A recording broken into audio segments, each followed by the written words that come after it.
Are we rolling? Are we live? Are we going? Hello and welcome to Friday Night Morning Arcade. Thank you everybody for stopping by. My name is Aaron, and if you can hear that sound right now, it is pouring down rain outside of my house. I knew something probably wasn't going to go perfect this morning. So if you can hear if the microphone's picking up the rain, I do apologize for that. I figured it was either going to be that or the city was going to show up in front of my house with a big inloader ready to take down a tree or something noisy like that. It never fails. Every time I get ready to record voiceover or something like that, it seems like something stupid happens. So thank you for stopping by this morning and getting up early with me to play some Space Quest 3. Good morning. I see some people chiming in. Good morning, everybody. Thank you for stopping by. A little backstory about this game. So this was actually the first video that I ever did on the channel. We're coming up on almost 4 years, which is pretty crazy. I know I've live streamed this game in the past, but the channel has grown quite a bit recently, so I wanted to live stream again and just kind of get a chance to kind of chat with everybody. And there's a lot of new faces around the channel, and you know, I love putting out the videos and all that stuff, but it's not very personal. It's not very one-on-one interact. You know, we're not interacting with each other. So this is getting back to Space Quest 3. This was the first video that I ever did. It went live in October, but I probably started on it around July or August of 2014. It took me some 3 or 4 months to make it. Part of the problem was I was using this piece of crap laptop that you see over here in the background, and it was the laptop is not at all conducive for video editing. That laptop, it would freeze. It's a wonder that first video ever got done, is the moral of the story. So Space Quest 3 always kind of has a near and dear. I knew that if I ever made one video on YouTube, I wanted it to be about Space Quest 3, because it's one of my earliest PC gaming memories, besides text adventures. And getting through that first video, it would take, part of the problem was I didn't know how to use Premiere. So I'd have to stop and look and check on something. How do I do a certain effect? I'd have to stop, watch a YouTube tutorial on how to do it, then go back and do it. And then my laptop would freeze because it was a piece of crap, and it was not at all conducive to video editing. So it looks like I see some people, Reese, Mike, Guagu, T-Bone, thanks for stopping by. Thanks for saying hello. Let's just go ahead and get started. So let's go ahead and do it. Let me know how the music sounds. Yesterday I did a test stream on the side channel. And I noticed that the music volume was a little low. So let me know if it's balanced okay with my voice. The music in these games is so good that I want to make sure you can hear the music as well. And just kind of a little technical note, I'm using, a lot of people use DOSBox to play these old PC games. I'm using something called ScumVM. If you're into these kind of games, ScumVM is compatible with like a lot of the old Sierra games, Monkey Island, stuff like that. It makes the music sound a little better. I think you get it's got a true Roland emulator built into it. With a little bit of tweaking, you can get the sound to sound a little better.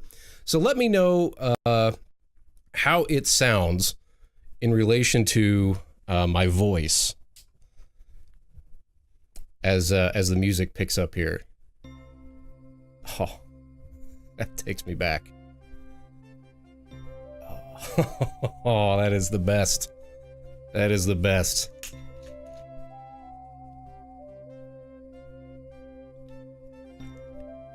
I'm gonna let this play through for a minute. Indulge me.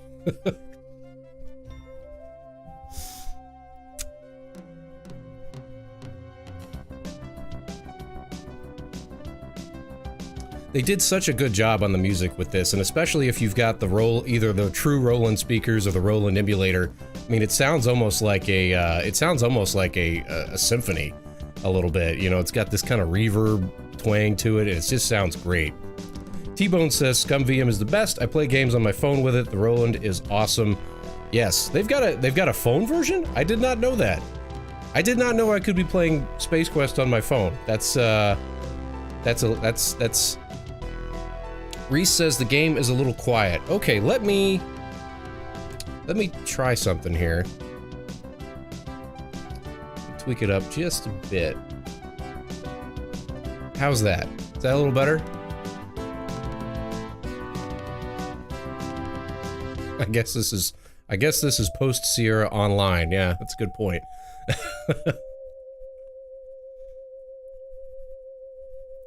So yeah, I remember watching this for the first time, playing this when I was a kid. This blew my mind, watching this opening cutscene.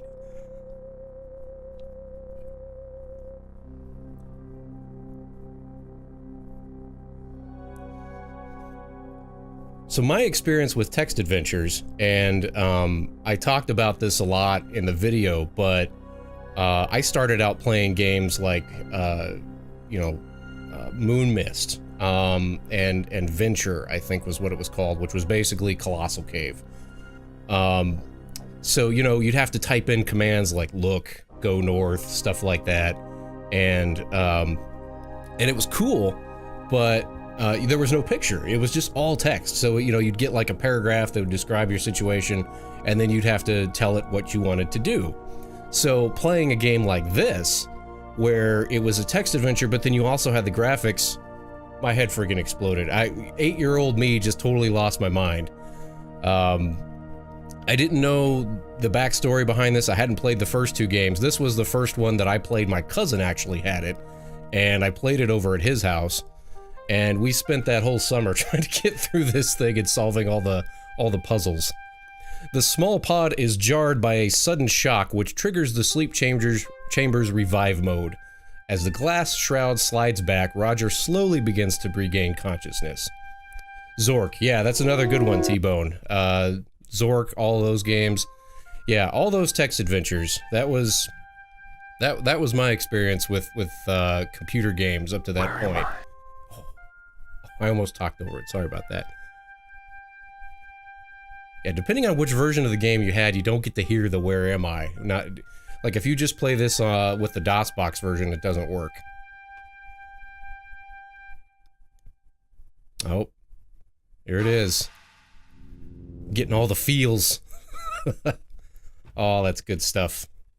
Now this is going to be, obviously I know how to get through this game, so, but this is kind of going to be more interactive. So the cool thing about these games is that with the text commands, you can kind of experiment and try to do different things. It doesn't always understand what you're saying, but, so if there's something you want me to try to do, you know, I want to show kind of some of the different ways to die and some of that funny stuff.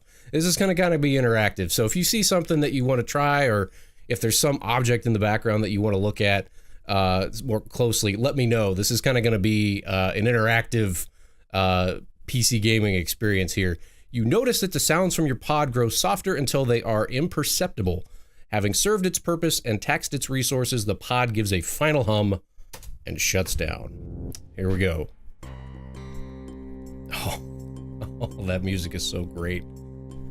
So one thing I usually do, usually change the speed, because he's kind of pokey. What did I do there? Here we go.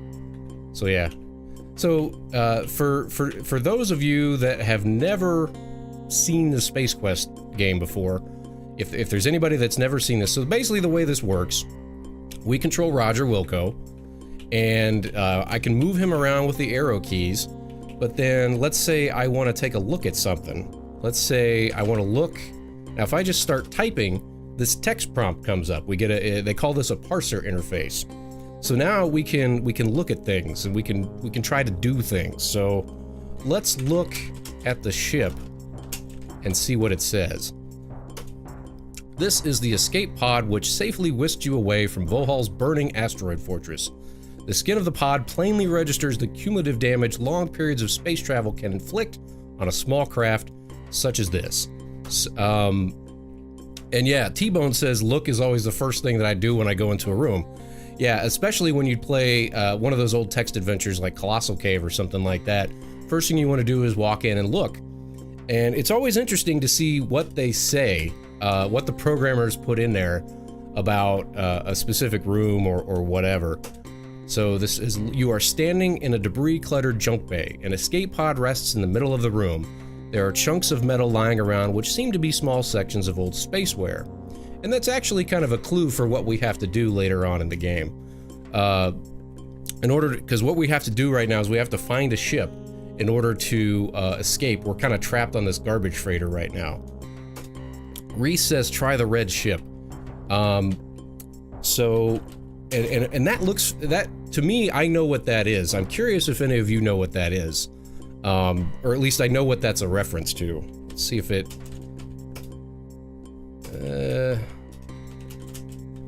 I'm not sure. Yeah, if it doesn't know what you're saying, the game makes fun of you.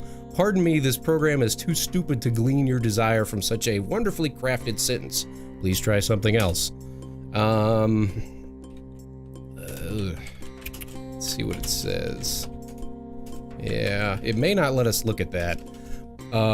So that is, if I remember correctly, I used to have this, it was like a toy Saturn V rocket, and that was what the base of it looked like, if I remember right. Maybe I'm off on that.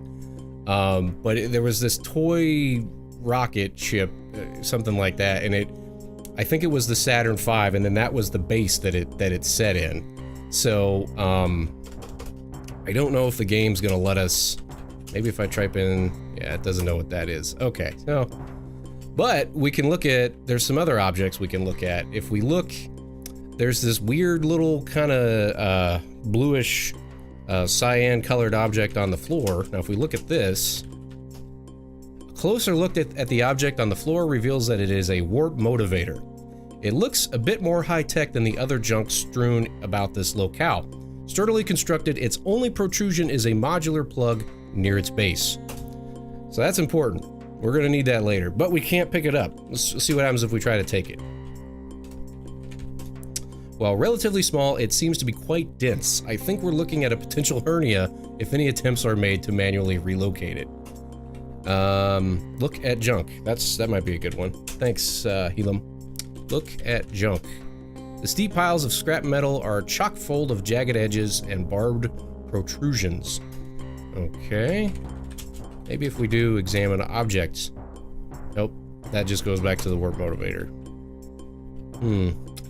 Yeah, I think that's all we can. I think that's all we can look at in here for now. It's weird. The walls are kind of slimy. Let's see if it lets us look at the walls.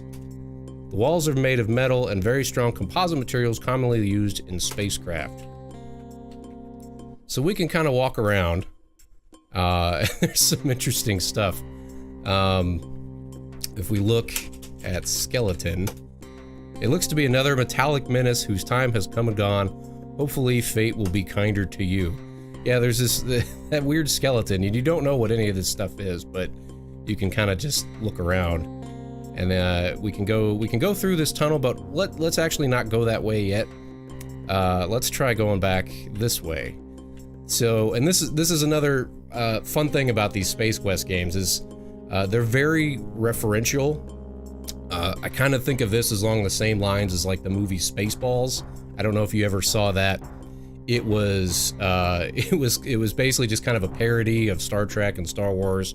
It was a Mel Brooks film that came out in the 80s. These Space Quest games were kind of along that same lines. We see some familiar objects here. There's a Jupiter 2 over there on the right. We've got a Wile E. Coyote Acme rocket over here in the middle of the room, and we've got this TIE fighter. I think it calls it like a bow tie fighter. Let's see what it says. Do me a favor and try rephrasing that thought. Yeah, it doesn't know. Look at ship. This bulbous craft looks like it has seen a lot of action in its day. You believe it to be a bow tie fighter dating back to the Clone Wars, a true relic. So, half the fun of these games was just walking around and looking at stuff and seeing what kind of silly little joke that they put in there. Let's try this one. Let's see what it says. This ship is another fine but worthless Acme product. That's awesome. This ship says Jupiter 2. This baby must have been floating around out there for a long time. It doesn't hold your interest for very long. And I always wondered if that was a knock on the show, because like it says it doesn't hold your interest. I don't know if they were trying to say the show was boring.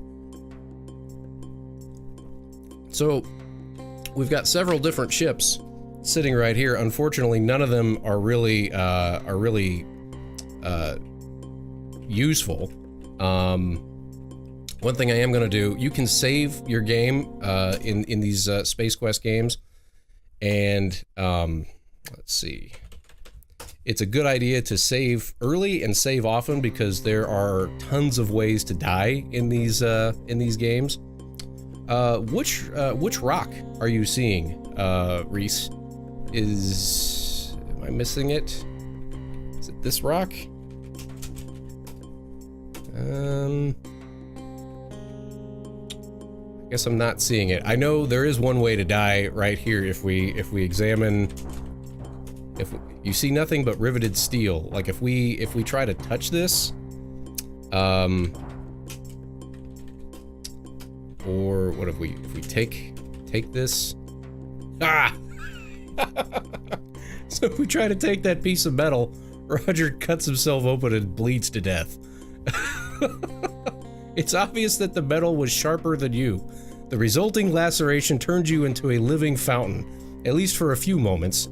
Unfortunately for you, this show was your finale. Good luck in the afterlife. So that's why we save the game. We're not supposed to be here yet. That's too early. So yeah, all sorts of ways to die in these games. Usually every other room has some sort of death trap. Again, here's another look at the Jupiter 2. We can't actually get in this ship yet.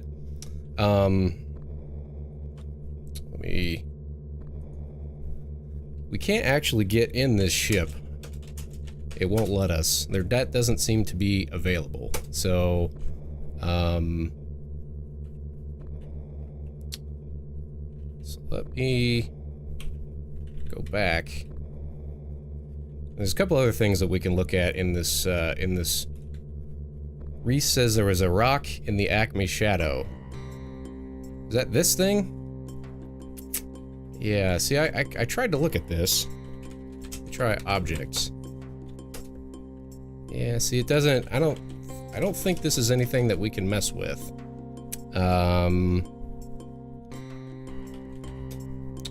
Various types of abandoned spacecraft litter the floor of this intergalactic junkyard. All this place needs is a junkyard dog. You shiver at the thought. Yeah, I don't think it's gonna let us do it. Yep. Yeah, so, and sometimes you look at, you see different things, and now this one's kind of funny, I think. So if we examine the arm, somewhere there's an oversized android missing a limb. Okay. Oh, we're stuck on the conveyor belt. This part's tricky. Whoa! I love the look on Roger's face. Now, this part, your first instinct is, okay, we need to jump and get on this girder, but if you try to just jump, it's like, you can't from this position. You have to first stand up. Then you have to jump. You have to be able to figure that out. Otherwise, you get shoved into the meat grinder. So, it's just one of those little, things that you have to deal with, with Space Quest. Let's see. So, let's just try looking and see what it says. You are standing on a narrow rail suspended high above the floor of the freighter. Conveyor system below leads to the rate grinder. Be careful, it's a long way down. So we can keep walking. We can kind of go in either direction, but this is the way we're supposed to go. And this part, if we walk in and look and see what it says. In this room, the rail makes a U-turn. There is a machine here which hangs under the rail. There is a chute at the bottom. In the middle, there are panels of monitoring devices being tended to by a droid. Yeah, Iron Giant. So I'm going to save the game again. And let's just, let's see what happens if we stand here and try to talk to this droid. Do you think he's friendly? I bet he knows how to get out of here, right? It apparently isn't designed to process input from you. Okay, well, so if we just stand here for a minute and see what happens. See if we wait for it. Maybe he'll notice us. Maybe he'll be able to help us.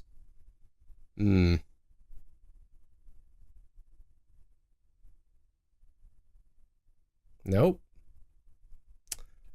Or maybe it doesn't work unless I'm actually sitting on the grabber. That could be too. I'm not sure. Nope. Maybe we have to be on this thing first. Popping into the seat, you grasp the forward-backward control of the grabber. So now we can kind of move around on this thing. But if we wait...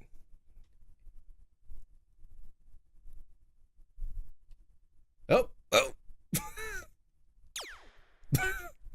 You really hit the beam, Buckwheat, and there's that lack of regard for organics in action again. I guess they never heard of the warning shot concept around here. Anyway, you're dead. And look at this. I mean, this was before the rating system, so this was just in the game. This was just a game that you could play, and there's a hole in this guy's head with blood coming out. How crazy is that? Hope you enjoy your new flow-through ventilation system. They clearly had fun coming up with some of these different ways to die. And that's one thing I always, you know, when you're playing a game like this, obviously the game is mostly trial and error. So, you know, what makes it work is, what makes it work is that because there are different ways to die, and they're usually humorous in nature, it never really gets to a point where it's frustrating, if that makes sense. So you can always, you know, you can always save your game and come back to any point, and when you do, you know, it's not that big of a deal if you die. So, you know, and it's just, I always thought it was funny. Some people would get really frustrated over stuff like that. Now, one thing we have to do, what the heck is this thing that we're driving around on? Let's take a closer look at it. So let's examine the grabber. From your seat, you see a handle presently being gripped by you, which controls motion, and a button marked claw. Okay, so this is kind of like it's kind of like one of those stupid things you see at an arcade where the little claw comes down and it picks up the bear and you could never pick it up. It's always kind of fumbling. So we might be able to use this. If we push the button on this, we might be able to use it to pick up that warp motivator that we found earlier. So let's push the button and see what happens. Oh, perfect. How about that?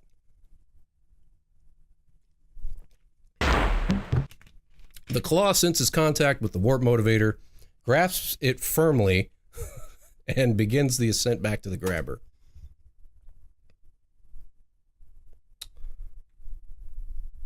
Boom. Okay, so now we've got a warp motivator. And I kind of know where it goes, so so I'll kind of save us a little bit of time. Per Doking says hello. Hey, what's going on? So now we can push the button again. Oh, and there it goes. It goes right in the ship. Sensing an adequate surface, the claw releases its cargo and begins the ascent to the grabber unit. The object thuds into place within the cavity of the ship. And there we go. So now we have to figure out where to go next, and there's really only one way you can go from here. Otherwise, this girder just kind of goes around in circles. But if we stand up, and we can walk, and we fall down this garbage chute, now we're in this totally different room. Fortunately, you come to a relatively soft landing in a pile of debris. Okay, And oh, there's these creepy rats. You seem to be in a debris-enclosed hollow. Poking out of the ceiling is the chute which you originally entered through. Some crusty lamps linked by non-UL approved wire provide additional illumination. So I don't think we can actually see the rats from where we're at. You can hear something scurrying around above you. You can't actually see the rats because they're hidden in the shadows. The game's just letting you know you're there, but technically your character can't see them. So we can kind of walk around a little bit, and I know something about this part, but I'm not gonna do it just yet. I'm gonna go ahead and climb this ladder, and let's see where we end up. Ah, we're back here again. Bending aside a thin piece of scrap, you find an opening into another area and climb on in. So now let's go walk around, and let's go back this way. We didn't go through this tunnel the first time we were up here. So let's go and see where that ends up. I think that's going to take us to that ship that we just saw. So let's just truck on through here. I always thought that was cool. There's actually, check this out, there's actually a little bit of a shadow in the background. Did you see that? So even in the 80s, they had a little bit of lighting in the PC. If you see Roger's shadow on the wall, that's kind of cool. Now this is kind of an interesting room. Yeah, so we've got kind of this Transformers thing going on here. If we look at this and see what it says, wow, an ancient model of a BattleBot. I bet you'd hate to run into whatever brought this big guy down. It looks like something poked it in the eye. So, okay. And then also there's a, I'm gonna save the game again here.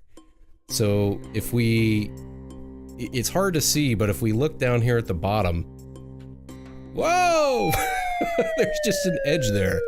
And if you wouldn't, you know, imagine looking at this on a CRT monitor in 1987 or 88. It's kind of hard to see that that's even there.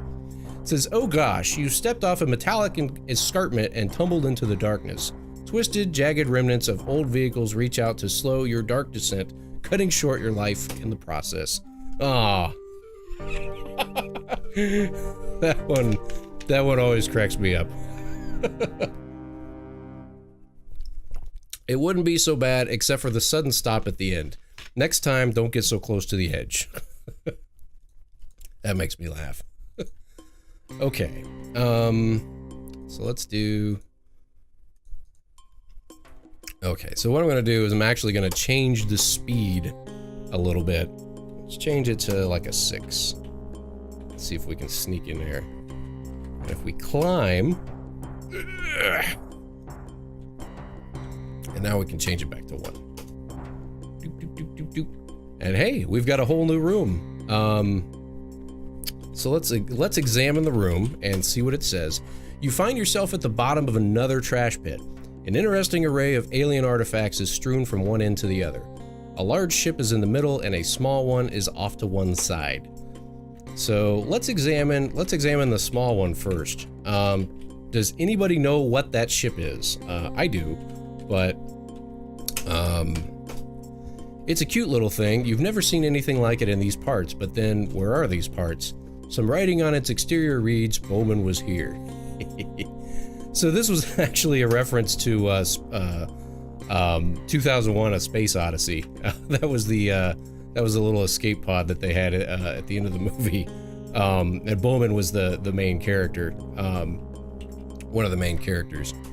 This part's a little tricky. So the top of this ship is actually really slick. Actually, you know what? I forgot to grab the ladder, so we can examine the ship. There's a ladder, that ladder that we were in when we were in the room with the rats. You're actually supposed to take that ladder. I forgot to take it. So let's just examine the ship and see what it says. It's a sleek-looking number if you can disregard the junk it's rooted in. It must be a recent addition to the collection as everything seems to be intact. Etched on each side is the name Aluminum Mallard. On top is a small hatch. And if we try to climb up there, I think it tells us that we can't do that. There is no good way to scale the slick ship. So, so yeah, we can't actually get in it. if we did get in it, what would happen is we would try to turn it on and it would tell us that there's parts missing from the ship. And one of the things that was missing was the warp motivator, but we already found that with the grabber. So now we got to find, it also needs a generator. And thinking back, there were, we haven't really seen a generator per se, but we did, in the room with the rats, we saw that there was some lights on the wall. So if we go back and look at this, if we climb down this ladder again, let's climb back down here and see what we see. So there's these lights that are connected with this wire. See that red wire that kind of runs over to the wall? And if we examine the wire, let's examine the wires first. Some brittle looking wire runs from lamp to lamp and then disappears into a hole in the left. So let's see what happens. Can we follow the wires? That won't help you. Okay, so let's try examining. You seem to be, we already did that one. So, well, basically what you're supposed to find is that there's a generator. There's a generator over here on the left side of the screen. So if we examine the generator, whoop, or at least I thought there was one.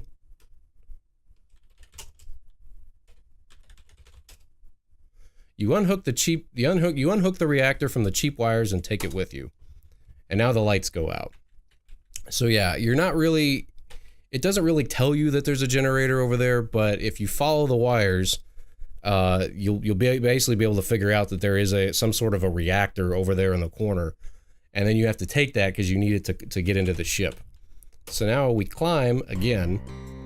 I'm actually going to leave the ladder here because we're gonna end up having to come back one more time. T-Bone says he's in and out. Is it a problem with the stream? I know on Twitch somebody was having a problem yesterday, and on the Twitch side, it was I'm not actually partnered with Twitch, so it doesn't let you adjust the what is it, the like the quality settings. So like if I'm streaming in 720p 60, you can't actually, oh, something's gonna happen here. You can't actually downgrade the quality on Twitch, but you can on YouTube if you need to. Oh. Ow! Biff! You seem to have been mugged by some type of large rat. As you pick loose fur from your teeth, you notice a less bulky feeling. Elam says, look to the hole. That's what I forgot to do. Yeah, because I'm trying to play through this as if you've never played it before. So it's, how would you have solved these puzzles the first time through? So yeah, I knew there was some way to figure out that there was technically a reactor back in that corner. So now we've been mugged. And now if we go into our inventory, all we have is this glowing gem. You're still carrying around the piece of Orium you picked up on Labion during your last adventure. However, it has long since lost its glow. So those rats showed up and took the reactor from us, so they just took it back to that room. So now we have to go back and get it again. That's why I left the ladder there the last time. Because then what'll happen is we can climb back. Otherwise, if you take the ladder with you, then you have to use the ladder to go back down this hole. It's just one extra step. So now we can just climb. So we go back over here. So let's try this. You peer into the small opening and notice a tiny reactor which seems to be providing power for the lights. Yes, so that's how you find it. Okay. You unhook the reactor again. So now we can go back up here, and if we look, this almost looks like the wing of an X fighter. Of an X-wing fighter from Star Wars. Let's just examine this and see what it says. Steep piles of scrap metal are chock full of jagged edges and barbed protrusions. Let's save the game real quick, just in case. So can we examine the wing? Pardon me, this program is too stupid to glean your desire from such a wonderfully crafted sentence. Nope. Okay, it's not gonna let us do it. So we climb back up the ladder. So this time we're going to take the ladder. You grab the ladder and jam it in your pocket. Ouch! So I'm just walking around with a ladder in my pocket. And sometimes it was just fun to actually go through your inventory and just kind of see the graphics that they made for it. So this is a ladder. The evenly spaced rungs allow altitude adjustment. This is an auxiliary reactor. Cool. Okay, so now we're doing all right. But as somebody mentioned just a few minutes ago, there's one other thing that we're gonna need. So we come back through here, and there's all these wires on the wall. So let's take a closer look at these. Except for one on the left, most of the wires here look dangerously worn. So let's go ahead and take the wires. You take the only decent piece of wire available. So now we've got a reactor and we've got wires. So let's head back down here to our robot friend, our transformer buddy. I'm gonna save the game again just in case I fall off. Let's see if I can hit it. Boom. Climb. We come back down. All right, so now we've got our reactor. We've got some wires. We put the warp motivator in. So if we use the ladder, climb, you notice it to be slick up here. Be careful. Yes, it is possible to just slip and fall and go careening right off the edge. So let's go over here, open the hatch. You move into position and grabbing the dull finish of the hatch's handle, commence to open and enter the ship. So now we're inside the ship. We've just got our own ship. So first let's try using the computer and see what that says. There's a cockpit up front, there's a pilot's chair up front, and then we've got this computer off to the right. Let's use that and see what happens. Mike says, if you don't know what to do in these games, it would take days, if not weeks, to complete, which is great but frustrating. Old school retro games never held your hand, which is what makes them great. Yes, that's yeah, if you didn't know, you'd find this ship and then you'd have to backtrack and keep. So right now it's telling us the reactor's not online. So basically what we get out of that is there's no reactor. So yeah, if we'd have found this ship at first and didn't have the reactor with us, then we'd have to think, okay, where did I see a reactor at some point in the garbage freighter? Now, if we look to the left, you look into the cavity and notice only 2 cable ends. Someone has made off with the ship's power supply. So, aha. Well, we've got this reactor. Let's use the reactor and see what he does. You drop the reactor into the hole, and attempting to reconnect the cables, you find that one is much too short. It's like, you crummy bastards. So, even if you had the reactor, you still had to have the wires that we found off the wall in that little tunnel room. So now, let's use the wires. You carefully connect the wire between the ship and the reactor, putting the tile back in place once you've finished. So, now we've done all that. So now let's try using the computer and see what it says. Power level nominal, auxiliary reactor online. This looks all cool. These graphics are amazing. We've got an auxiliary reactor, that's nominal. We've got landing gear, that's looking good, nominal. And we've got a warp motivator, that's nominal. Looks like this bird's in good shape. Okay, we're ready to go. We're ready to fly. So I'm gonna go ahead and save it one more time. I know I've done that a lot. Mike says, look. At first you are surprised at how intact the ship's interior is. Immediately to your right is a panel with a red button. At midship on the right wall is the ship's main diagnostic computer. Directly across the 2 passenger seats ahead of you is a cockpit. I've never actually pushed that button. The button is clearly labeled ramp open close. Okay. So if we open this, there is it's the hatch that opens up at the bottom of the ship, but we can't open it right now because the ship is actually embedded in a big pile of junk. So, I did not want to go out the hatch. Why did you do that? You move into position and grab it. Okay. JH says, I was always smart enough to beat these games in 2 to 3 hours. Well, you're a better man than me, JH, because usually took me like, it took us, I think it probably took us about 5 or 6 weeks to finally get through this. And that was only playing maybe, you know, not every day nonstop, just, you know, kids in the summer on days when it was rainy and we didn't have to go outside. We would try to play this. So, let's see. Mike says, look at Wilco's hair. It's like it's made from a cake mold. That's about right. So let's sit. And if we examine the seat, the pilot seat is covered in fine Varillian pseudo leather, ergonomically designed to be comfortable yet stylish. I think there's a way to get I think there's a way to find there's like a way to find a couple a little bit of change in the seat cushion of the chair. Let's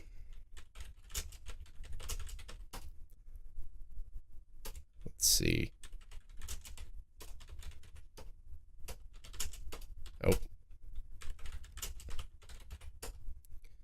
Oh, that's not letting me doing it. So yeah, you'll notice there's a score in the upper left, and it's possible to beat the game without without maxing out the score. But basically what that score would do is it would let you know that there's maybe more things that you could find, or maybe there was a different way to solve a puzzle, something like that. I could have swore there was a way to find Buckazoids down in the seat cushion, kind of like finding change in your couch. But it's not letting me doing it, so I'm not going to waste too much more time on it. So let's go ahead and save the game again, because that's what we do. And let's use the computer.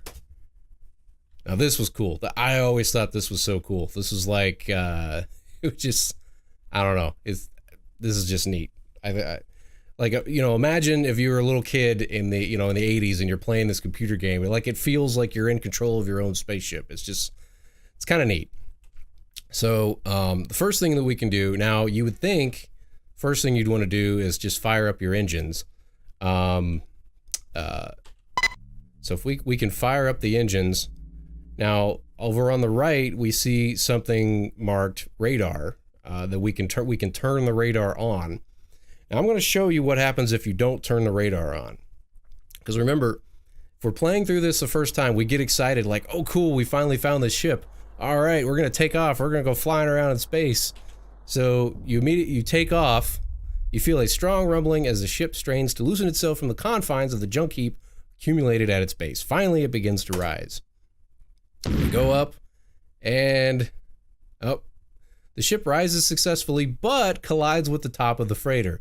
The resulting explosion sends a potpourri of flesh and metal fragments careening in all directions. Your radar is designed to avoid just such an occurrence. So technically, we were supposed to turn our radar on first. So now Roger is dead. So we restore it, start over. So let's try it again. Use the computer. Maybe you're supposed to look under the seat. Nope. Okay. So now what we'll do is we'll turn the radar on. Radar is now in operation. We push the 7 key. Now we got radar. Okay. Now we throttle up the engines. And now we take off. Light speed, but no ludicrous speed. I know, right? So now we're taking off. The ship rises several meters, then stops abruptly. An alarm from the computer attracts your attention. Okay, so ascent is halted due to obstruction. So now we've got our ship, we're up in the air, but there's an obstruction. Well, the obstruction is the edge of the garbage freighter. So once again, there's a couple different things that we can do. We can go into the weapons system, which is getting serious now. Now I'm going to do this one time just because I want to show you what can happen. Now your first instinct is, okay, well, if we're at the edge of the ship, we're at the edge of this giant garbage freighter, maybe if we fire our weapons, fire the ship's laser, we can blow a hole in the side of it and go through it. Well, let's try that without putting the shields on and see what happens. So we fire. The shot blasts a new orifice in the side of the junk freighter. Oh. Unfortunately, your inadequately protected ship is struck and subsequently destroyed in the bottleneck of metallic objects striving to pass through the same relatively small opening. Basically, like if you've ever saw the end of Alien 3, when that alien gets sucked out the hole in the side of the ship, that's basically what we just did with this garbage freighter. So, sudden decompression sucks. Look at it. I mean, there's just like blood and entrails everywhere. And this was like 1987. There was no rating system. They didn't care. So yeah. Once again, even though we have this ship, we still can't get out. We got to do everything in the right order. So okay. So now, let's use the computer. Let's go ahead and turn the radar on. Throttle up the engines. Okay, and we take off. You feel a strong rumbling. Yes, we've seen this before. Okay, so let's go back into the weapon system. So this time, what we have to do is we have to actually put, what you're supposed to do is put your front shields on and then fire a shot. Shot blasts a new orifice in the side of the junk freighter. Ah, here we go. The pressure generated by the desire of the ship's atmosphere to escape to the considerably lower pressure of space causes your ship to be spit out like a watermelon seed. You're right, Reese. It was Alien Resurrection. I don't consider either of those movies to be canon. I only really consider the first two to be official canon. But yes, you are correct. So now we're out in space, and we can just do space stuff now. So this is kind of cool. I think this is a good moment. I'm going to take just a kind of a quick break. So smoke them if you got them, I guess. No, I don't smoke. That's gross. But I just got to go to the bathroom. So I'm going to take just kind of a quick break, and then we're going to come back and we're going to go flying around in our spaceship and see where we end up. So thank you everybody for watching. I'll be back in less than 5 minutes. Okay. And we're back. Got everything synced up again.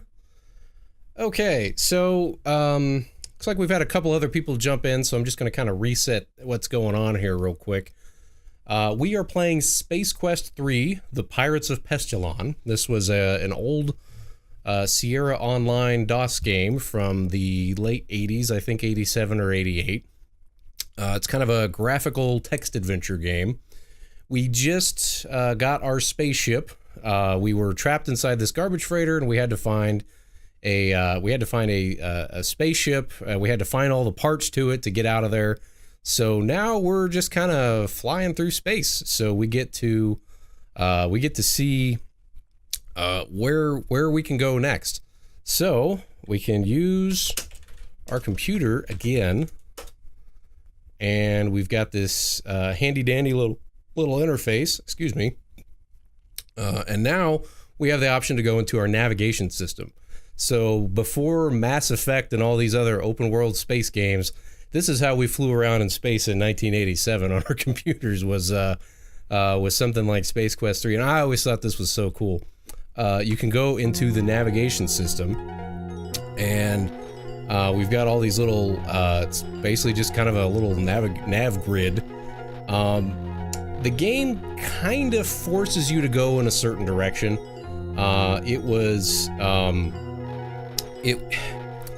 There's different planets and there's different places that we can go to, but the game kind of forces you to go in a certain way. At the time, it feels like you're open world, but there's certain planets that we can't quite get to yet. So like, here's this first planet, Planet Ortega, named after the hot sauce, apparently. Let's see what it says. Sector 82, habitants unknown, volcanic crater strewn surface. Now, if we're just playing this for the first time and we don't know any better, we would think, okay, well, here's a planet. Let's go there and check it out. So let's go ahead and try it and see what happens. Stand by, calculating course. So we're setting our course for Ortega, and now there's somebody mentioned ludicrous speed earlier.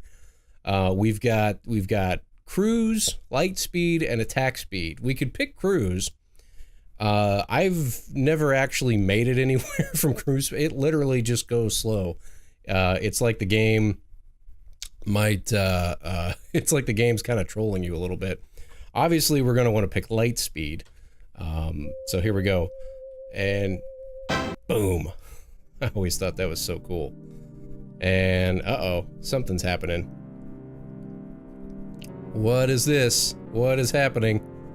So yeah, you'd actually have to have a mirror, or something like that, to see what he's saying, but he's basically this is basically, it's Arnoid the android, a spin on Terminator, and he's chasing you because you, in the last Space Quest game, you had to rip off some sort of vending machine to get an item that you needed to complete the game. So apparently, in this universe, if you rip off a vending machine, they send a fucking Terminator to come kill you. So anyway, now we've got a Terminator on our tail. So now we gotta deal with that. So we're orbiting planet Ortega, and I'm going to. Oh, it's not gonna let us save right now. Okay, well let's go ahead and land and see what happens. So if we land, and I always thought that was so cool. That is just that. To me, that's cool looking. That's way cooler looking than any modern space. You know, you can have your, you know, your Elite Dangerous and all that stuff. The cutscene of him landing on Ortega is my favorite space scene of all time. There you go. With a mighty whump, you set the aluminum mallard down on the surface of Ortega. So okay, now we're on this planet. So let's go ahead and save real quick, because I already know what's going to happen. But if we stand up. Now remember, this is the first planet that we just went to after we got out of the garbage freighter. So let's see what happens. If we push the button and open up the hatch. My, this is one hot planet. Hopefully you'll last more than a few minutes. And just take a moment to take in how cool this background is with the red and the volcanoes and everything. But so basically the game's warning you, hey, you need to get back in your ship. It's too hot. But let's walk around for a minute and see what happens. Oh. Yep. Too late, you realize that walking around unprotected on this planet is hazardous to your health. You feel your blood begin to boil. You sizzle into oblivion. This planet wouldn't be so bad if you could keep cool somehow. Sunbathing not recommended. It's so hot you could fry a Vaurian flimsnake egg. Oh, look at it, he's just all bubbly and gooey. That's messed up. So, okay. So now we're back in the ship. So obviously, so yeah, like I said, even though the game kind of gives you the freedom to be, to go around and fly around in a spaceship, it kind of forces you to go in a certain direction. So, so we'll use our computer and we'll take off, and we'll get off this planet, and we'll see what other planets that we have to go to. So we know we need to find something to keep cool if we want to explore Ortega. So let's look around for a little bit. Thomas says, I waited 40 minutes on cruise speed once before I gave up and switched to light speed. Yeah, I've always wondered how long you'd have to leave it sitting there in order to, like, if you had to leave it overnight or something like that. Reese says, space undies. Yes, we're getting to that. So let's fire up our navigation system and let's go see where we can go next. So, okay, we can't go to our planet Ortega, so let's go Planet Fleabutt. Read that again. Planet Fleabutt. Okay. I'll let you marinate on that for a second. Course locked. And let's head to Fleabutt and see what we can find. So, yes, this time we will pick light speed. Wow. Ludicrous speed, go!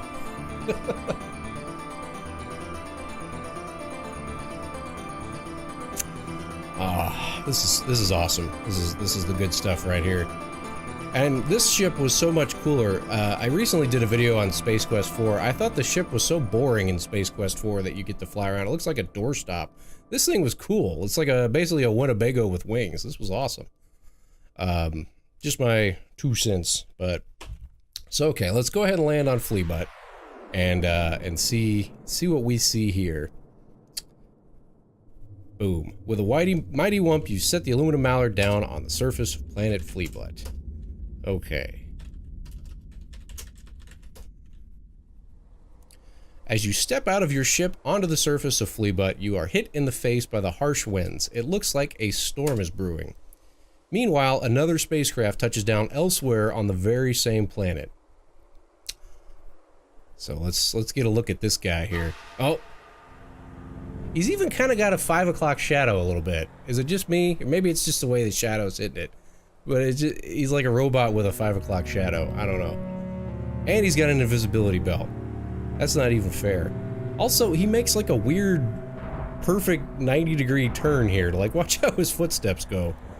Like, not even at an angle. He just made an immediate right turn. I don't know how he had to contort himself to do that. But anyway.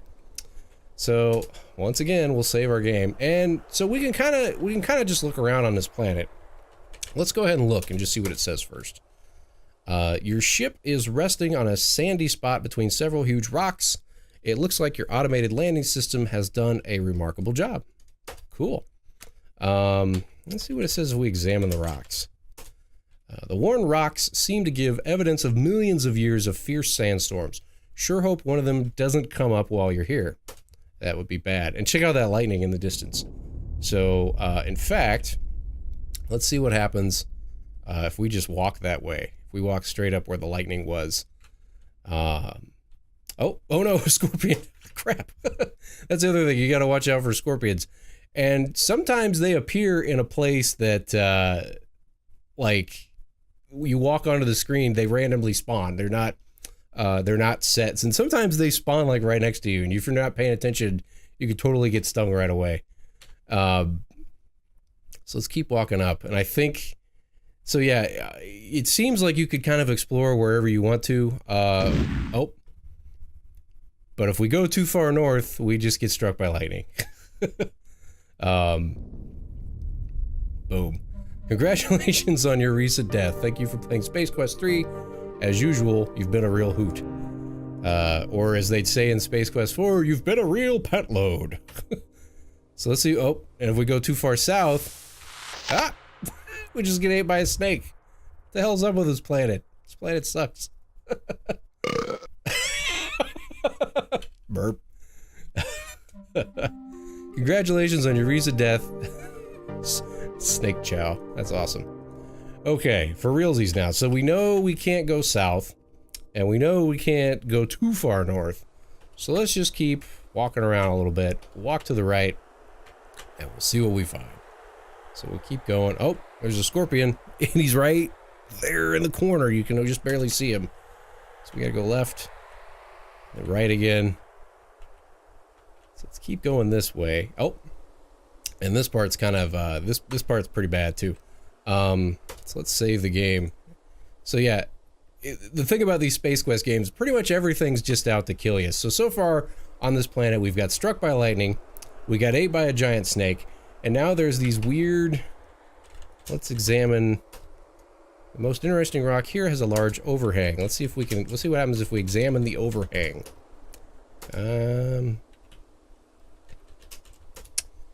Sky's alive with activity as a large...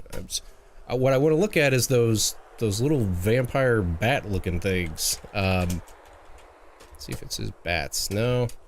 Alright. Oh! Num num num num. Congratulations on your recent death. Pod chow.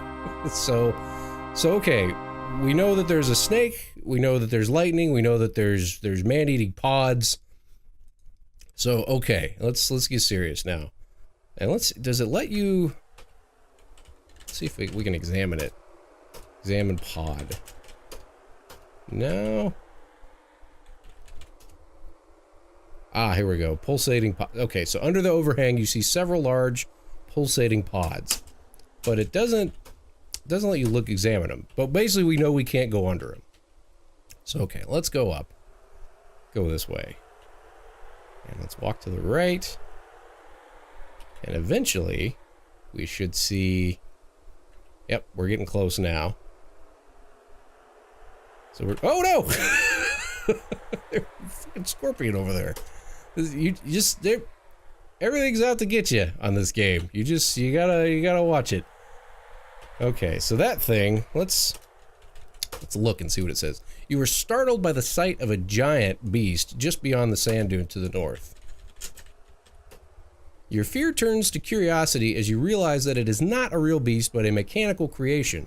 Although it still looks dangerous, you can't decide whether to blast off this rock or inspect further the wonders of Fleabutt.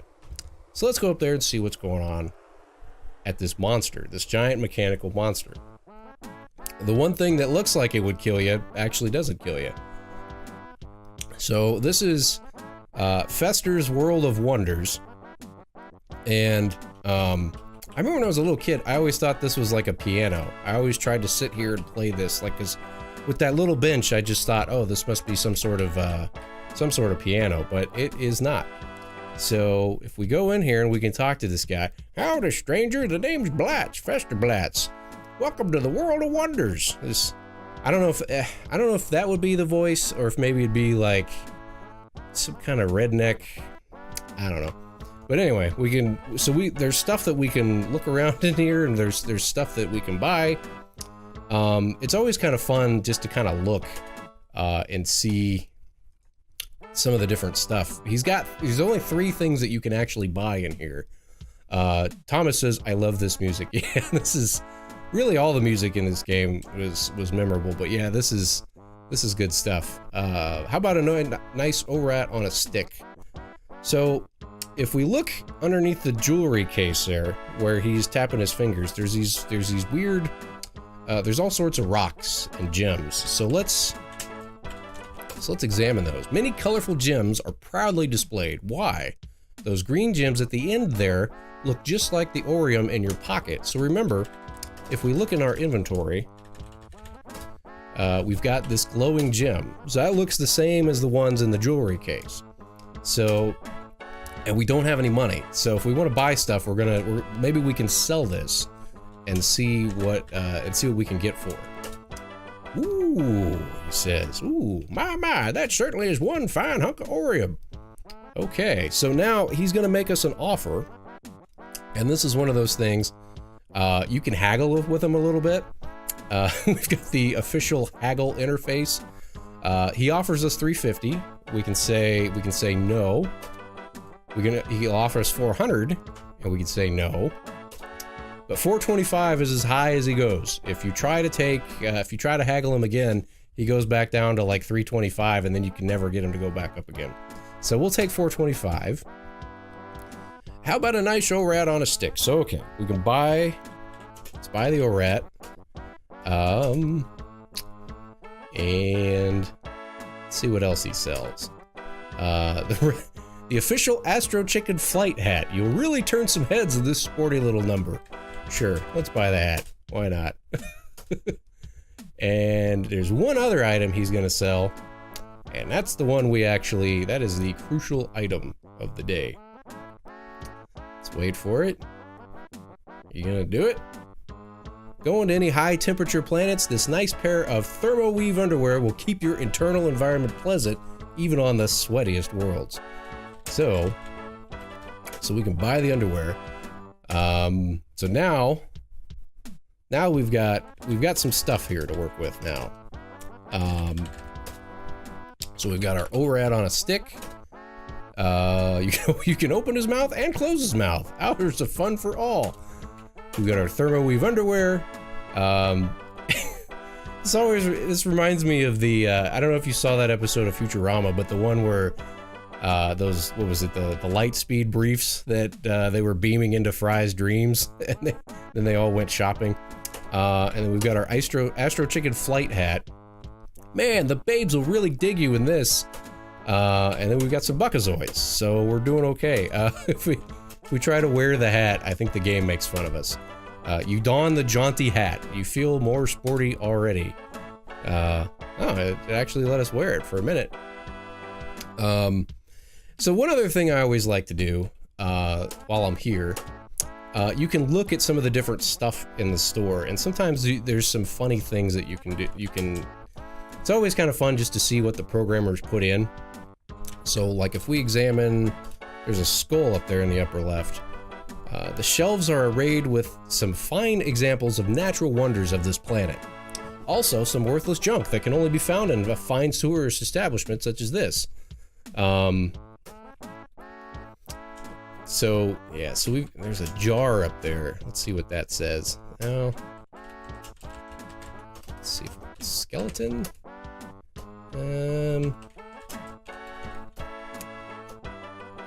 Okay, so it doesn't let us look at anything on the shelf, but there's some postcards over here on the right. So if we go through these postcards, let's see what they say. Arrakis. You examine one of the many interesting postcards. Arrakis, a great spot for winter travel. Arrakis holds many delights for the adventurous vacationer.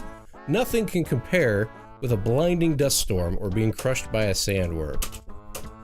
You examine one of the many postcards. Black Hole Bertha. Like a giant interstellar vacuum, Black Hole Bertha comes sweeping through the galaxy. All travelers are advised to stay away from Bertha. Just buy the postcard to tell everyone you went there. And Ortega. We've already been there. The volcanoes of Ortega are constantly reshaping its surface. Dressed in heat-resistant underwear, the hardy traveler can find a lava lover's paradise on this starkly enjoyable planet. So again, the game's giving you a hint as to what you need to do to explore Ortega, but you kind of have to figure it out for yourself. That you got to use the underwear. I think there's a few more. Roberta Land. You examine one of the many history postcards. Come join the fun at the fun park of the future. See characters from your favorite stories come to life again and again. I think that's a reference to King's Quest or something like that, maybe. You examine one of the many interesting postcards. Beta Alpha Starless region. Looking for some real solitude? Come to a place that's so far from everything that you can't even see stars. Mind-numbing boredom greets you as you drift aimlessly through nothing. A must for the brain dead. Okay, so we get the idea. So let's go ahead and leave.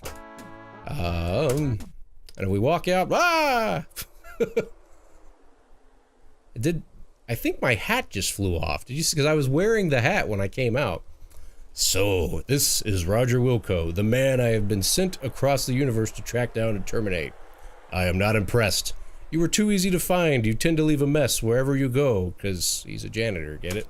Seems you forgot to pay for that Labonian terror beast mating call whistle. Now let's see, with interest that comes to 400,000 buckazoids. I don't think you've got that kind of cash on you. No, I didn't think so. The good people at the Gypazoid Novelty Company are most displeased. Non-payment is a serious offense. But lucky for you, I'm in a good mood today. I will count to 10 real slow, then I track you down. If you make it to your ship, I forget I see you, but if I catch you again, I dust you like a bunt cake. So yeah, so now we've got 10 seconds to get back to our ship. I can tell you already that you never make it back. So let's do a new save. So we've got two options here, and a couple people have already kind of alluded to it. There's two different ways to kill the Terminator, and this is one of those situations where, depending on, there's one that gives you a slightly higher score than the other. So the first way that we can do, and this was the way that I actually did it when I was a kid. This was the way that we figured out. If we go to the top of this, if we go to the top of this metal monster thing, and we climb, and we push the button, there's an elevator that takes us up. Yeah, the chicken hat flew off. I've never actually seen that. That's one instance where this is one time where I love playing through old games like this, because sometimes you can just you'll see something that maybe you didn't see before. Maybe there's some different way, some little different way of doing something. I'm gonna do the pods, Thomas. I'm gonna show everybody the Gears one first, and then I'm gonna backtrack and do the pods. But so yeah, normally if you try to wear that hat outside of Fester's shop, it'll just tell you that you look ridiculous, and it'll make you take the hat off. But when you were in the shop, it actually lets you wear the hat. So yeah, then you come back out and talk to the Terminator, then the hat goes flying off. I've never seen that before, so that kind of blows my mind a little bit. So So I'm going to show everybody this the first time. And also I'm going to slow the game down a little bit. Let's slow her down to 10. So yeah, this was the way that we always did it when I was a kid. If we look in this room, we've got these grinding gears that are kind of running the big arms of this mechanical monster that's out here. It says you are within the cavernous interior of Mog's belly. An elevator shaft leads down and stairs run between the first and second level platforms. The heavy equipment necessary to automate Mog can be seen on the upper level. So, and then I think we can also examine the gears. It appears that the gears provide the power linkage for the machinery moving Mog's arms and jaw. It seems that they haven't heard of OSHA here on Fleabutt. There isn't even a guardrail around them. I sure wouldn't want to fall in there. So, and then now we see the elevator going back down. So it's like, oh shit, something's about to happen. Here he comes. So, I'm going to save it one more time because I usually frig this up. So now the Terminator's coming. We're kind of cornered here. And he says, I see you, Wilco. And, oh shoot, you know what? I should not have saved it there because now I won't be able, I'll have to backtrack to this save. Anyway, okay. But what we can do is, he's coming up. And it's all scary. He's coming.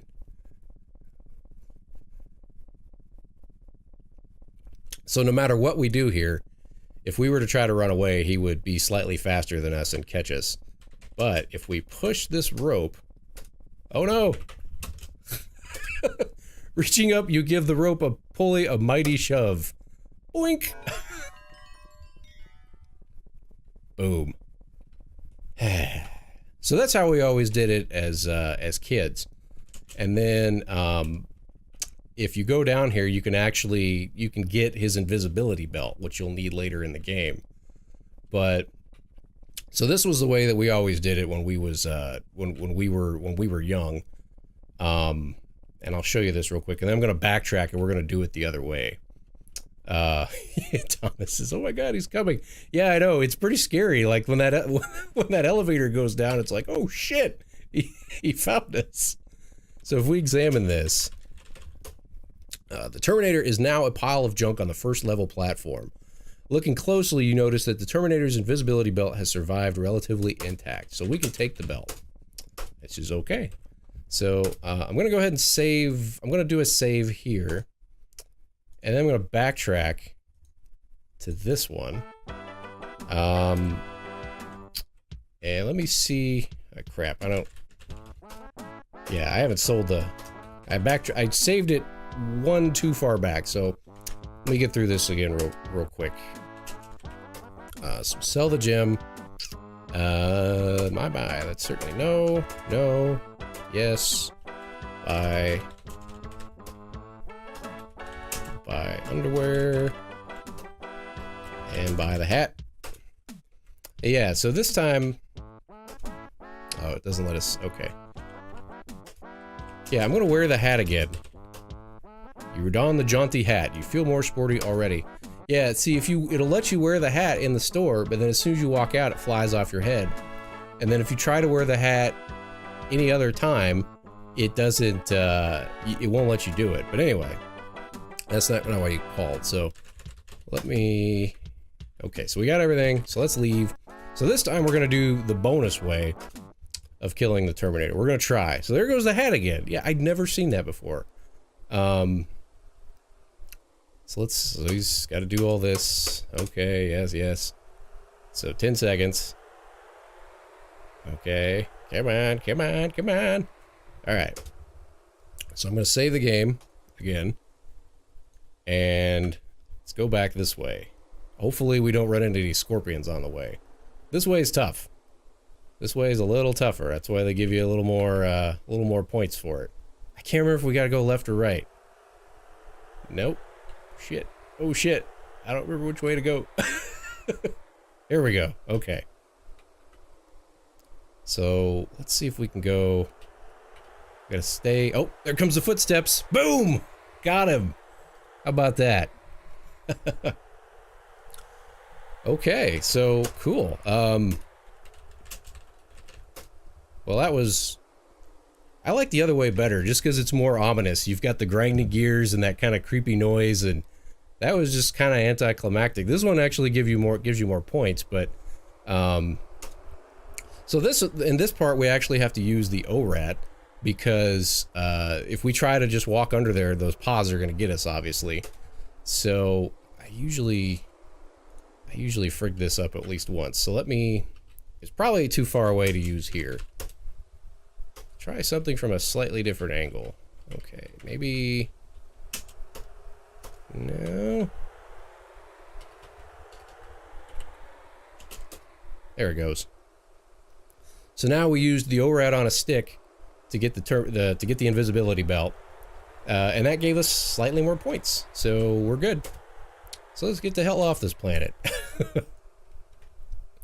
Yeah, so and that's what I never actually knew about that way to kill the Terminator until recently. You know, here in the last couple years, when I found like a walkthrough or something like that, and I was trying to look for different Easter eggs in the game, and I wonder, you know, I wonder if our hat's still like sitting up. Oh no! Ah! You fucking scorpion! Like, I wonder if our hat is still sitting up here on, somewhere off to the side. I'm gonna go look before we leave this planet. Let's see if the hat is still around. Maybe? No? No? Ah, no! The Scorpisaurus stinger hits its mark, sending electroplasmic venom into your system. Death comes quickly. See, that's one of those times, there was no way I could have avoided that scorpion. That is horseshit. Thanks for playing Space Quest 3 as usual. You've been a real hoot. Alright. So let's do, so you know what? Let's skip all that this time. So, alright. The hat's gone. Let's just forget about the hat. We're not worried about the hat. We got everything we need. And let's go back to our ship, where there's no scorpions and no lightning and no Terminators. Get the hell out of here. Thomas says, so that's why you got the ORAT. Yeah, I know. For the longest time, I had no idea what that ORAT was for. But that's it. Yeah, for the alternate Terminator death. So, sit down and use the computer. Throttle up the engines, and let's skedaddle on out of here. And next, we're gonna go to the Monolith Burger. This is it's kind of a nice change of pace after that freaking Death Trap planet Fleabot.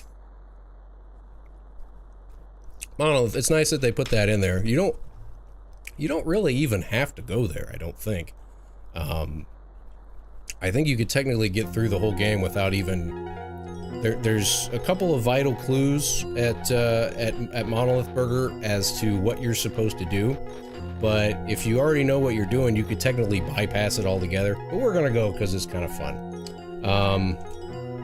T-Bone says it's only 10 more points. Yeah, it's one of those things where it's like it's not a huge deal, but it's just different. It's kind of cool that there's multiple ways to do it.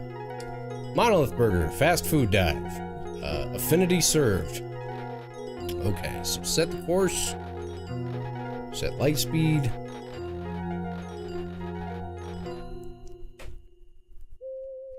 Now watch carefully when we come up on this, because we're gonna see a familiar ship getting ready to leave the Monolith Burger right as we pull up. So this is kind of cool. And if you see me keep looking around like this, it's because the microphone is technically right. I've got this giant microphone contraption right here, and it's technically between me and the keyboard, so I can't always see what I'm doing. Did you see the Enterprise leaving just now? With the docking maneuver completed, the engines shut down. Welcome to Monolith Burger. Pop the hatch and ramble on in. So this is Monolith Burger. This is pretty. This is kind of a cool little place.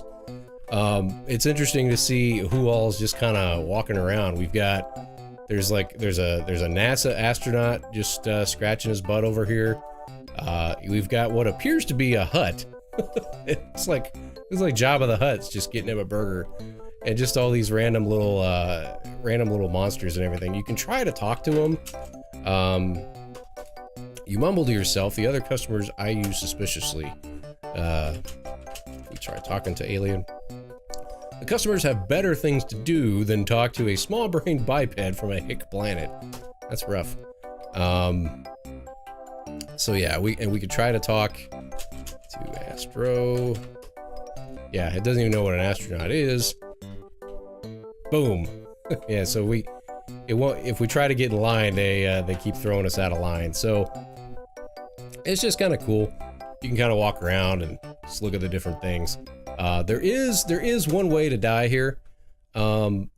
If we keep going, there's this other ship over here on the left. It's somebody else's ship. And if we try walking at it, it says, "Out of my airlock, geek!" He goes trotting out.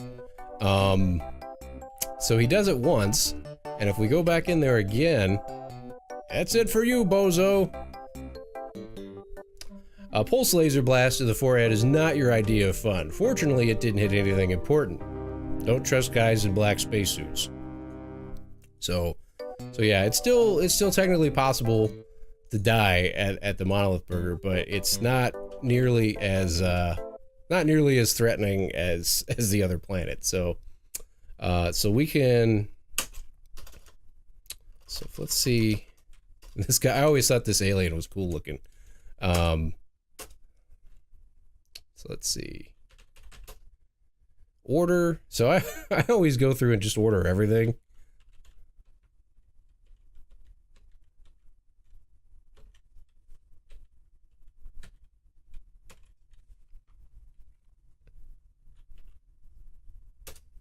Would you like a black fruit pie with that? Your total is 40 buckazoids. So now we pay. And here's our food. You gingerly pick up the greasy bag. You can hardly wait to have a seat and dig in. Yeah, so Thomas says, I love the face when he's eating. Yeah, it's especially when you order everything and then I've got the speed turned all the way up here.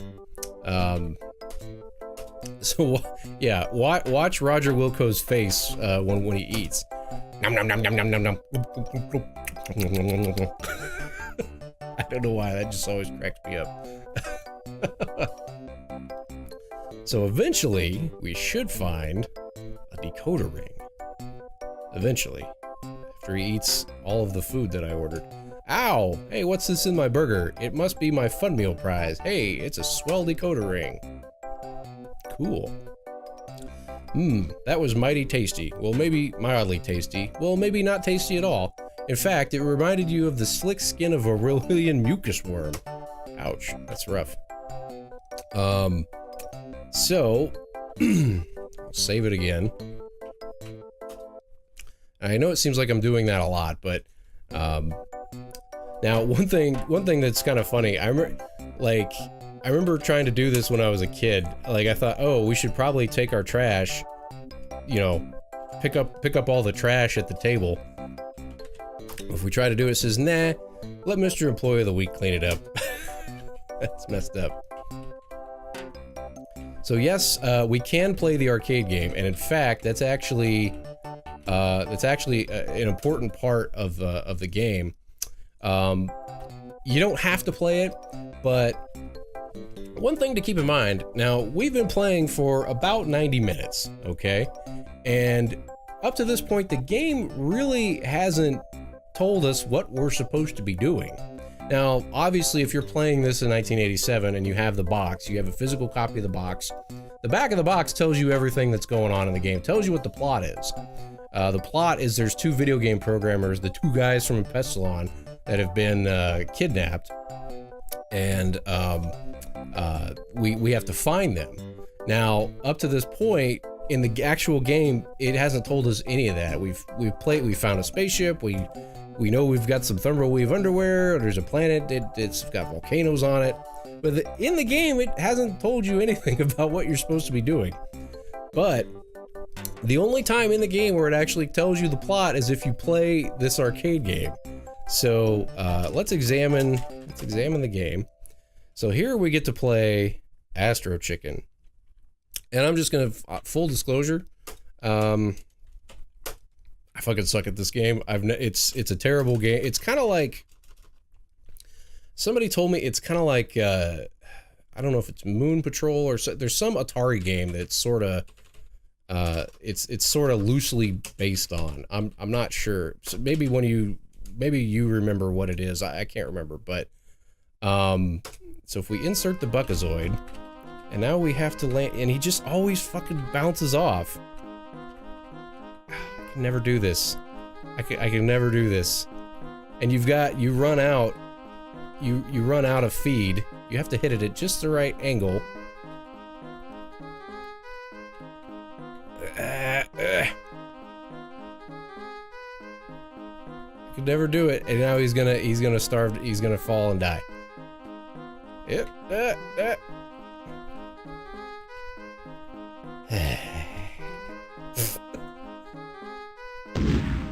That's it. Astro Chicken by Scumsoft. Yeah, I can never get this to work. If anybody knows how to do this and can do this with ease, I'd love to hear about it. It's 30 years later, I still don't know what the hell I'm doing with this. If you land and score enough points, it'll do it automatically. Or if you play it, I think you have to play it at least 10 times. It'll give you a hint, basically. Yeah, I'm never gonna be able to get this. It'll give you, there'll be a message that pops up, and the message is coded, and then you have to use the decoder ring in order to decode it. And they're bastards because it doesn't even automatically do it. You have to literally sit there and get out a pen and paper and go through and look at all the little symbols with the decoder ring, and try to decode the message. And it ends up being a message from the two pirates, basically pleading for help. They've been kidnapped by Scumsoft, and they're being forced to program crappy games, basically. See, like, I'm not controlling him. He just automatically flies up in the air and does that. I have no control over this whatsoever. Like I said, if anybody knows how to do this, I'd love to hear about it, because I've never been able to successfully do this. I guess the other thing to do is we could just turn the speed all the way up and just die like 10 times in a row and see if it. Here we go. Just killing chickens all over the place, because I'm never gonna get it, and you guys don't want to watch me play Astro Chicken for 15 minutes.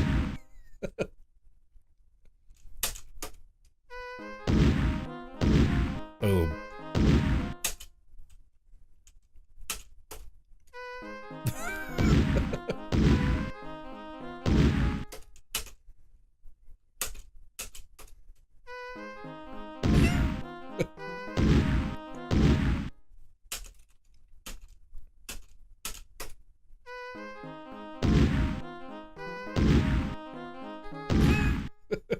Bank shot.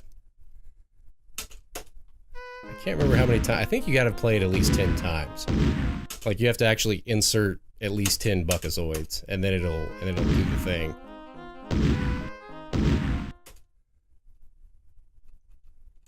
There it is. So this is the decoded the message that we have to look up.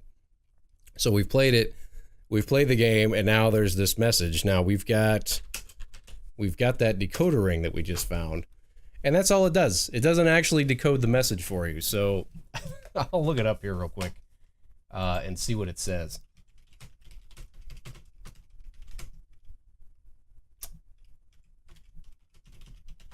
Because I don't think you want to watch me sit here with a notepad and try to decode this.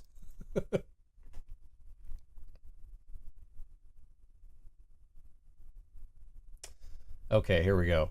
It says, help us. We are being held captive by Scumsoft on the small moon of Pestilon. An impenetrable force field surrounds the moon. It must first be deactivated. Its origin is unknown to us. Scumsoft Security is armed with Jello pistols, because why wouldn't they be? We're counting on you, whoever you are. So that's the first time in the whole game where it actually acknowledges what the plot is. And then there's a couple of helpful tips in here. We know that there's Jello pistols. We know that there's a force field involved somehow that has to be deactivated, and we know that the two guys have been kidnapped. So yeah, so that there is important information in here. But if you know how to do everything, or it is possible to figure it out without actually getting this message, but it's certainly better if you have it. So so now that we've done that, and it also, you also get points for that too. That's another, and I think you get extra points if you actually if you actually do the if you actually do land Astro Chicken and score a bunch of points with it. But we don't have time for that. We've spent entirely too much time here. So, and I think something funny happens here. Yep. Man, that big Belcher combo was a little too much for your delicate digestive tract. You feel better now, except for being hungry again. Of course, the thought of eating here doesn't appeal to you right at the moment.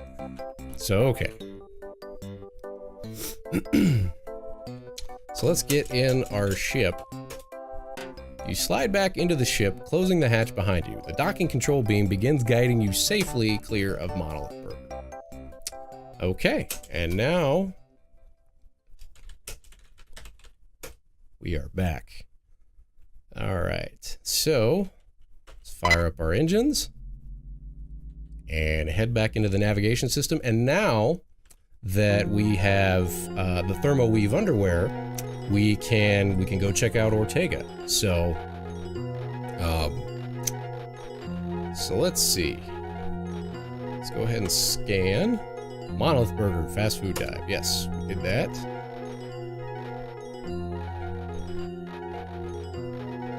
Thomas says, yeah, it's like one of those Facebook posts. If you can read this, yeah. So now we can go to Planet Ortega. So we can go ahead and set our course. Course locked. And let's go ahead and hit light speed one more time.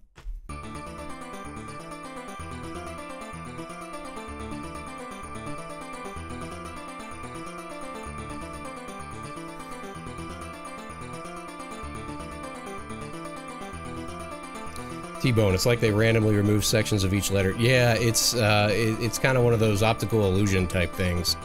You can kind of tell what it is, but then yeah, if you've got the ring, throttling engines back, orbiting Planet Ortega. So now we can land. And again, I love that shot. That shot is so cool. That's the goods right there. So now we're back to where we were. We're on Ortega, and now we know a little bit more about what's going on. We know that the pirates have been kidnapped. There's a force field somewhere. There's Jello pistols. So we've got some issues that we got to deal with. So we're getting kind of close to the end of the game. There's one more kind of big third act to this. We've got this planet and one more planet to go to. So I'm going to take a quick break right now. So to reset this for anybody that maybe just popped in here in the last 10 minutes, we're playing Space Quest 3, a graphical text adventure from Sierra. We're getting close to the end of the game. We escaped from the garbage freighter. We got a spaceship. We went to Flea Butt and we got the Thermoweave underwear, and we defeated Arnoid the android. Then we went to Monolith Burger and we found a decoder ring, and then we found a message from the Pirates of Pestilon that gave us some clues about their whereabouts. And now we're about to explore Planet Ortega, which is a volcano planet. We have to have the Thermoweave underwear in order to explore it, which makes perfect sense, right? Thermoweave underwear. But anyway, yeah, a lot of people have been talking about the whole ROM situation. It's just unfortunate because, you know, if these companies would have gone more out of their way to to preserve and make these games available, I don't think people would have had to resort to even doing the whole ROM thing. But a lot of these old games for some folks, that's the only way they're going to play them. You know, and you know, look, the legality of it is what it is, but I think everybody's at least considered it, or probably. I mean, look at what good does it do if you go out and spend $200 on Chrono Trigger at a mom and pop game shop? You're not gonna you're not going to the game company's not going to get any money out of that. So what, other than just the pride and the fact that you're playing it on, obviously if you can play it on original hardware, that's better. But you know, not everybody has $200 to go plunk down on Chrono Trigger, or $900 to go plunk down on Little Samson. So, you know, and now they've been better about making some of these old games available in like virtual shops and stuff like that, digital downloads. But they don't make all of them available, and a lot of these companies have just kind of regarded video games as like a fad, you know, that they don't go out of their way to preserve it the way that they should. DOSBox, GOG would not exist without DOSBox. You know, but DOSBox was people who got together and put their time and effort into finding a, you know, they preserved the code. They held on to the code, and then they made programs so that they could run the code on modern systems. If it wasn't for people doing that, we wouldn't even have it. So, you know, I see both sides of the story. They have to protect themselves. The companies have to try to protect their intellectual properties, but they weren't doing anything to make their intellectual properties available anyway. It literally is abandonware. You know, so if you wanted to go back and play some of these old games, the only way to do it is to do it, you know? And there's ways that you can, you know, like here, you know, I'm not above it. This is an adapter that you can use. It's a USB adapter, and it's got a little connector like this, and you could just connect a Nintendo controller to your computer. So this is an OG NES controller. And then you just map the buttons, and now you can play an old game. So if you can't afford to go out and spend $60 on Mega Man, you can at least play it on your computer with an original controller. You know, and you could take it a step further, hook your computer into a TV, and now you've at least kind of got the experience of playing it. You know, obviously it's best if you can use original hardware, but for some people that's just not possible. So, you know, if they're gonna go to all this trouble to make, you know, to make a big deal and put all these lawsuits together and try to run all these websites out of business, then they at least need to make them available for $1 on a virtual download. Do that. You know, because they've always treated these games like a redheaded stepchild, and they only go out of their way to make a big deal about it if they feel like, I don't know. I could do a whole rant about that. I'm gonna get back to business here. Space Quest 3. So okay, if we go into our inventory, we got Thermoweave underwear. We just bought these at Planet Fleabutt. Thermoweave shorts. They're so cool and oh so stylish. So we have to wear those in order to explore this planet. So if we wear the underwear, after figuring out which side is the front, you put the Thermoweave underwear on and they power up automatically, keeping you comfy at all temperatures. So now let's open the hatch. And now we can go explore this planet. My, this is one hot planet, but you don't care. You're beating the heat with your Thermoweave underwear. So yeah, now we can explore this planet. And I always thought this was cool looking. There's not really any music here, unfortunately, but there is kind of a subtle sound effect in the background. But the graphics are just, I love that shade of red. If we just look, see what it says. The planet Ortega is truly a lava lover's paradise. Volcanic activity constantly reshapes its surface, so if you have any maps older than last week, throw them out. And then let's see what happens if we try to look. In the distance, volcanoes spew magma from deep within the molten interior.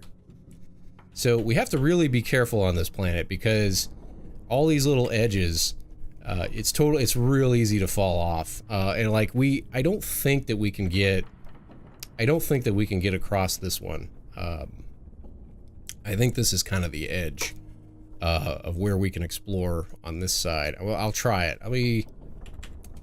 change the speed, knock it down to like a 7. So there's the, oh, that's okay. Oh, that's much further away than what I thought it was. So yeah, that's really as far as we can go with this, unfortunately, on this side. But it's kind of cool to just look around.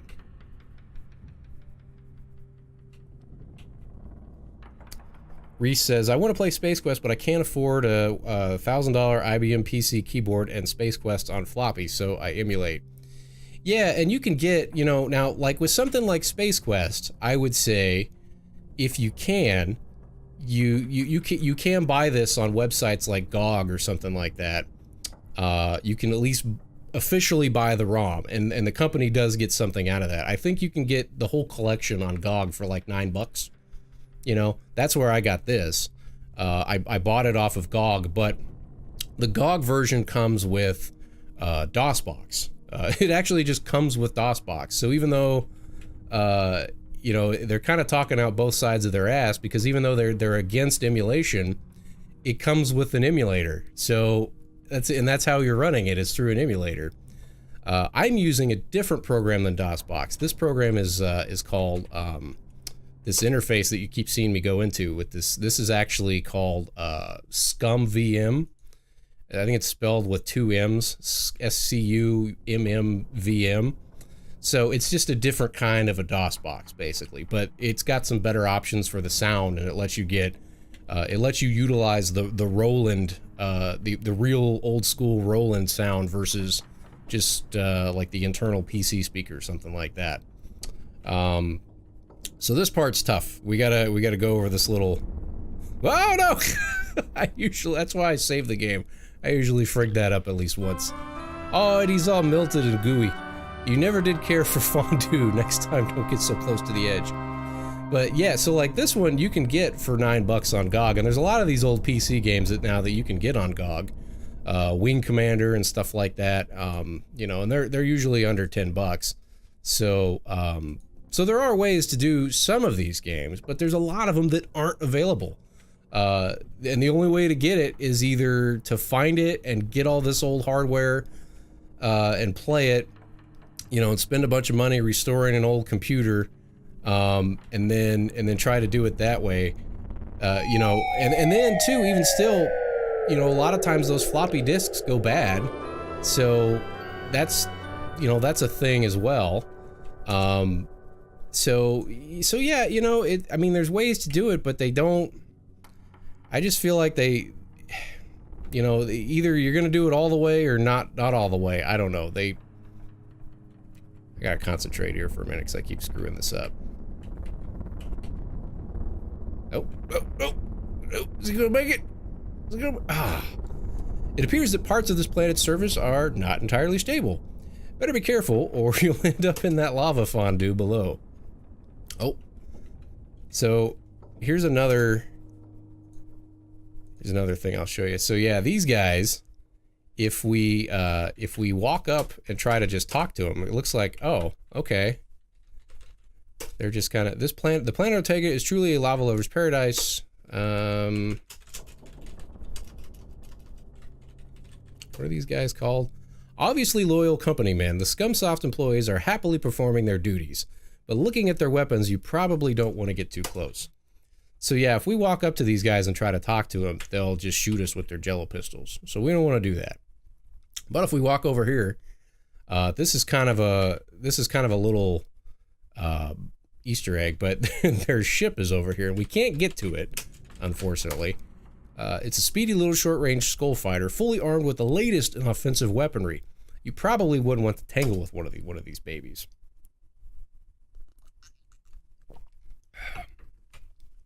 So yeah, we can't. So all we can really do here, if we go up and try to talk to these guys, they will shoot us on sight. So what we have to do is we basically just have to wait, and they will eventually leave. So we kind of just have to hang out.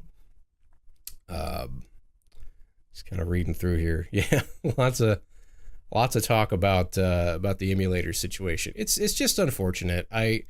And for the people that ran that site, I hopefully it just gets dismissed, because I'd hate for those people to just be financially ruined. If they have to turn over all the revenue that they made from all the ads that ran on the site, okay, that's one thing. But, if they're just going to have to abscond the country to change your names or something, it's just, it's one of those things where you get too many lawyers involved, and sometimes you just need to sit down and talk about it. Maybe just everybody sit down in a room and talk about it and try to come up with a solution, rather than just, let's just sue everybody and sue them out of business and ruin their lives. That's dumb. You hear the roar of the pirates' scout ship taking off. The ship streaks across the sky to an unknown destination. That sound effect's cool. So now we can kind of look around a little bit, and I don't think we can go to the left. If we look through this telescope, it looks like it's probably used for surveying and stuff like that. Look through telescope. Ooh, what's this? And for the longest time, I never even knew this was here. This was something I didn't actually discover until the last 5 years. I didn't know you could look through that telescope, but basically this is important because this is telling us there's one other planet. But remember, in the message that we got from the pirates, they said that there's some sort of force field protecting the planet. And that's why we never actually could see it on our Navicomputer. You remember, the only places that we can see are Fleabutt, the purple planet, and the Monolith Burger, and then Ortega. So there's one other planet that we have to find a way to get to, but you're going to have to figure out a way to disable the force field generator. So, and that's actually the planet of Pestilon. It's a small moon. So now let's look around at some of this other stuff. Let's try examining the equipment. There's a telescope, an anemometer on a pole, some seismic equipment, and a crate of some sort. So let's go over and check out the crate. Let's see what we got in here. It's full of thermal detonators. Well, perfect. Let's go ahead and take one. I'll bet we're gonna need one. You pick up one of the detonators. Be careful, you can blow your fingers off with that thing.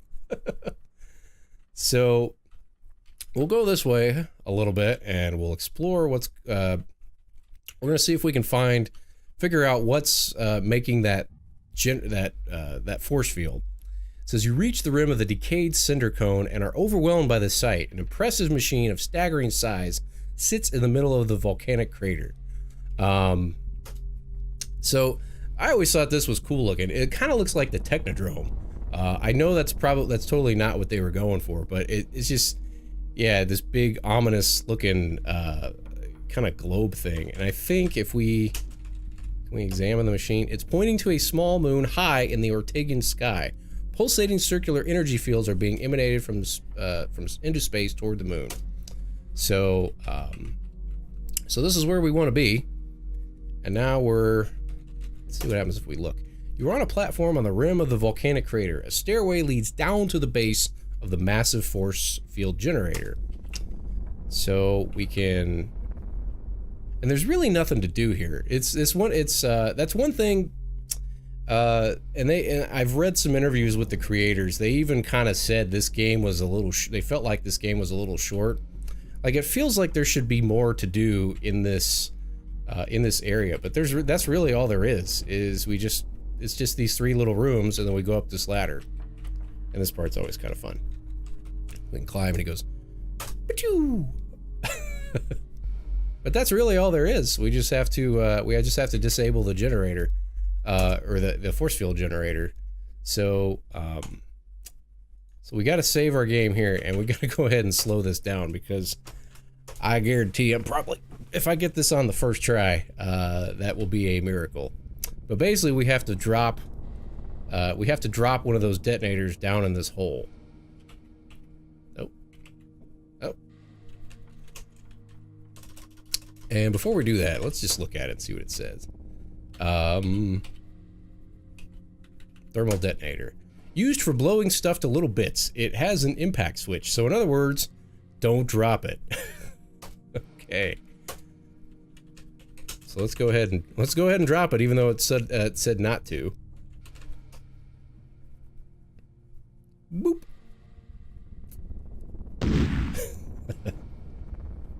love how the screen just shakes. I love that effect, like when you're landing, or I love that little effect. It's subtle, but the explosion disables the force field generator. You may now travel safely to Pestilon.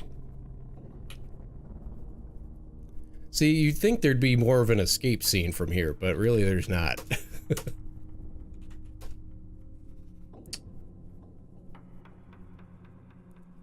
So yeah, that's really all there is to do on this planet. Unfortunately, yeah, there's just not much more to it. And then from here, we're gonna go to the giant Jello planet.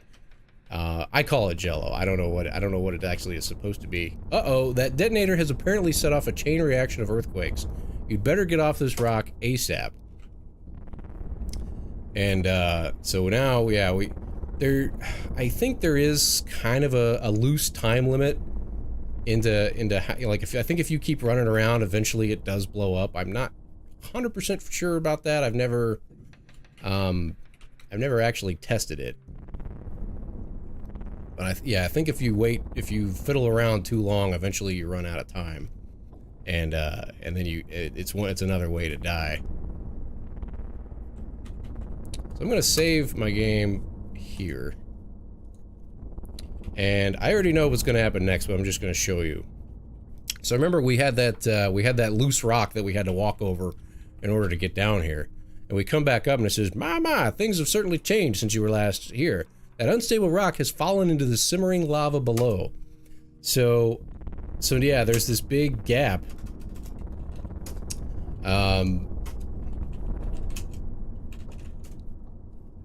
Yeah, we've got this big gap that we have to get over. I remember when we found this as little kids. We actually solved this. I was proud of myself. I solved this one pretty quickly, but it was the solution is so stupid that I didn't think it would work. I'm like, there's no way. I'm like, well, there was this pole on the other screen. Maybe we can take the pole and use it to pole vault. And I remember we were sitting there and I'm like, this is so stupid. There's no way that's actually going to work. So now we've got this pole. Let's see what it looks like. Metal pole. A handy metal pole. Perfect. Okay. And I'm like, there's no way this is gonna work. But let's try it. See what happens. Your brow furrows in grim determination as you prepare for a tremendous leap. Woo-doo! The Romanian judge gives you a 9.5. A truly outstanding jump by one of the finest young athletes we've seen this season. You'd like to try that again, but your pole seems to have fallen into the tumultuous lava below. So, yeah, I remember being kind of dumbfounded that actually worked. So, so yeah, that's Ortega. So we can sit and use the computer and get the heck out of here. Stand by for action. Adequate thrust has been achieved. So now we use the computer again, and now this time the planet of Pestilon is going to show up on our navigation computer. We got the cool navigation computer music again. So there's Fleabutt. We've already been there. Aha! Here's something new. Pestilon, Sector 69. Habitants unknown. Surface uncharted. It figures. Set a course for Pestilon. So this is the final planet. Yeah, this game, the only sin about this game is that it's just a little on the short side. Although I read an interview with one of the with one of the developers, and he said it's probably one of the only games that anybody ever finished without having to use a hint book. We got through this whole game without a hint book. It took several weeks of trial and error, but yeah, it's just a little on the short side. It would have been cool if there had been it feels like there should have been maybe 2 or 3 more planets or other places to go, but still awesome. I still love it. Yeah, this whole planet kind of, thanks for stopping by, Reese. Rival Boss asks, is there a difference from this one and the CD one? Not really. They both kind of just run on the same DOSBox launcher. The only difference is if you use So if you have the CD one, you can take the files off of it, and then you can run it through a different emulator. The Scum VM emulator is better than the DOSBox ones that comes on the CD. What actually happens if you run the CD, it starts off a launcher, and then when you go into the launcher and hit the button, it actually just automatically launches DOSBox in the background. So you can just take the files and copy them off the CD and then run them through Scum VM or an updated version of DOSBox if you like to use DOSBox. That's the other thing too, is the CD version, the version of DOSBox that's on there is like version 0.6 or version 0.55 or something like that. And they're up to like version 0.7 or 0.8 now. So the newer versions of DOSBox may actually be really good, but I never could get the music to sound perfect with the DOSBox emulator. I always use the Scum VM one, because then you can get the Roland sound. So let's stand, and there's like this planet, there's really not much to do on this planet, as far as like there's not even anywhere you can go. We push the button, and no matter what direction we go in, it always takes us to the same screen. So there's nowhere to really explore or anything like that. I always thought the floor here looked like Jello on this planet. It's just everything about this planet. These guys, they've got Jello pistols. It's a Jello planet. It's all just, they really like their Jello, I guess. I don't know. What a peaceful planet for a software company, you think to yourself. What a shame it had to be Scumsoft. You are surrounded by what can only be described as tree-like growths towering high above you. The turf has a mossy texture. So there, I guess it's supposed to be like kind of more moss and kind of swampy maybe, but I always just thought it looked like Jello. I don't know. So let's see what happens if we try to look at the tree. The trees are strangely twisted. Okay, well, so we go this way. You make your way through the forest of strange trees to this clearing where you discover the entrance to some large underground complex. This must be Scumsoft. Suddenly, the door to the complex begins to open. So, yeah, now several guards file out of the entrance and disperse into the woods. They must have been alerted to your presence when you landed. 2 guards remain behind to watch the entrance. So, at this point, if we try to leave, we've only really got 2 options. If we leave, we can try to go to Scumsoft. But if we go there right now, they're going to see us, and it's his decision time. Do you wish to stay? I didn't do anything to trigger that. If we go to Scumsoft now, they'll shoot us. If we go back to our ship, we can just leave, but then we don't really accomplish anything. So, if you remember, when we defeated Arnoid the Android a little earlier in the game, we took his invisibility belt. I'll bet we have to use that now. So let's wear the belt. Okay, you wear the belt, and then let's use the belt. Oh, wow, this thing really works. You then quickly realize that you only have a few moments before the belt's power pack is dead. Also, they forgot to put an apostrophe on belts. But anyway, so yeah, they couldn't make it too easy and have the invisibility belt work the whole time. Otherwise, you could just sneak through the rest of the game. But that's how we have to get past the guards. So now we can leave and go to Scumsoft. And we're invisible, so they can't see us. But yeah, you only have a few seconds to do it. And now, yeah, what's happening? So yeah, now we're becoming visible again. It looks like you've made it just in time as your invisibility belt is now completely out of power. So now we can go and explore Scumsoft and see if we can find the Pirates of Pestilon. And this is kind of cool. He just runs into the wall. Boing! That sound effect's cool. I always thought this was kind of neat. It's kind of a faux 3D effect. So if we can, yeah, I think we have to slow it down just a bit. Now if we just try to go here and walk through this door, let's see what happens. Oh, it's the Scumsoft office. And this asshole over on the right sees it. Security, we have an intruder in accounting. And now you're just stuck. And this guy, this fucking drone, they send a Jello laser drone after you. I don't know what's, that That's their solution to everything, is just put you in Jello. So yeah, we have to figure out a way to get past these jerks in accounting. Otherwise, they keep shooting us with the Jello thing. As your life sputters to a close, you decide to cut down on desserts. Just like Mom used to make. Okay, so we know we can't go that way. At least not yet. So we have to walk around for a little bit. And again, I'm going to change the speed. So, okay. So we're walking. We can't go that way. And Sam asks, are you using a Roland synthesizer for the music? So, yeah, if you use the Scum VM program, it's kind of like DOSBox, but it's a little different. This gives you the Roland sound effects as opposed to the internal speaker sounds. So we just went into this closet. Now the screen doesn't change or anything like that, but we're just kind of in there. So let's look and see what it says. You find yourself in, yes, a janitor's closet. You certainly have a sixth sense about this kind of thing. So if we examine the closet, oh, he's kind of shuffling through there a little bit. Rummaging through the cramped closet, you find a pair of grimy janitorial overalls. So yeah, if you're not familiar with this series, the backstory is that Roger Wilco, the main character, is actually a janitor.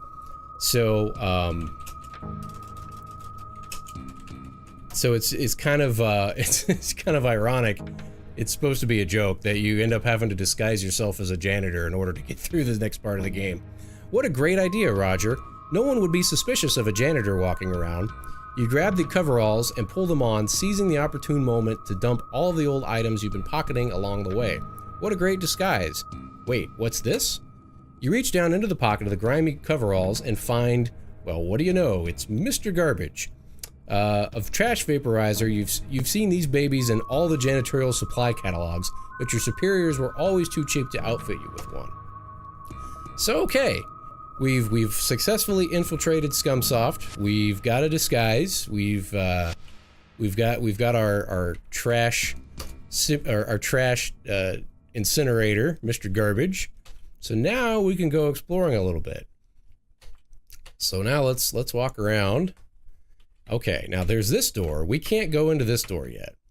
This door has it's got a facial recognition. If we look at it, let's go up and look at it and see what it says.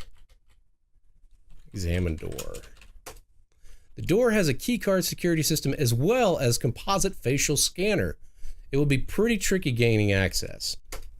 So yeah, we can't go that way yet because we've got to find a picture as well as a keycard to get through. So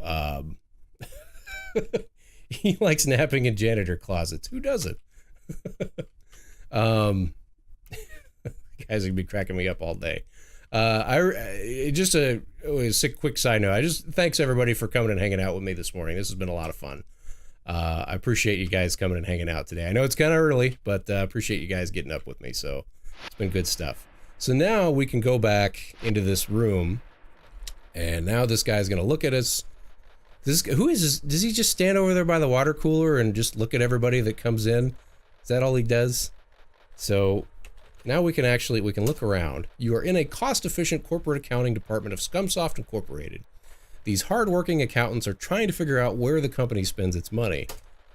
Okay, so now one thing that you have to do is if we look around this room, now we could just try to walk through the room, but if we do that, the accountants are going to get curious as to why is this janitor not vapor, you're not doing your job, you're just walking around looking around. So then they'll get suspicious, and if you miss too many trash cans, they'll come by and they'll send that Jello drone at you again. So as we go through, we have to go through and vaporize all of the trash in all. So here we go. We got to vaporize all these little trash cans while we're walking around. So yeah, this was computer gaming in the 80s. Just going around vaporizing trash. It's good stuff. We just got to keep doing it.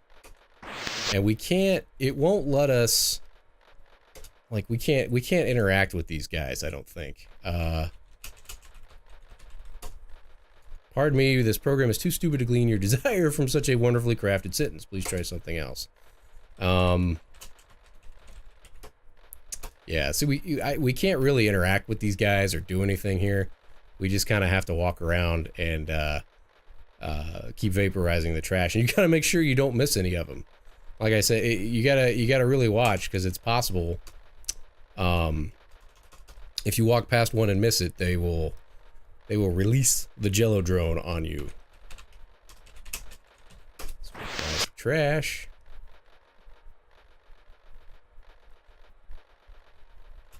Vaporize the trash. And I wonder what happens. Yeah, examine. We can't examine poster. But there's something interesting down here. If we look at this, there's a picture on the wall. So let's take a closer look at that. Examine picture. Elmo Pug. So I'm not sure. I think this was supposed to be kind of a loose lampoon on Bill Gates at the time. Maybe. So anyway, we can take the picture. Elmo Pug is basically the head honcho of this Scumsoft company here.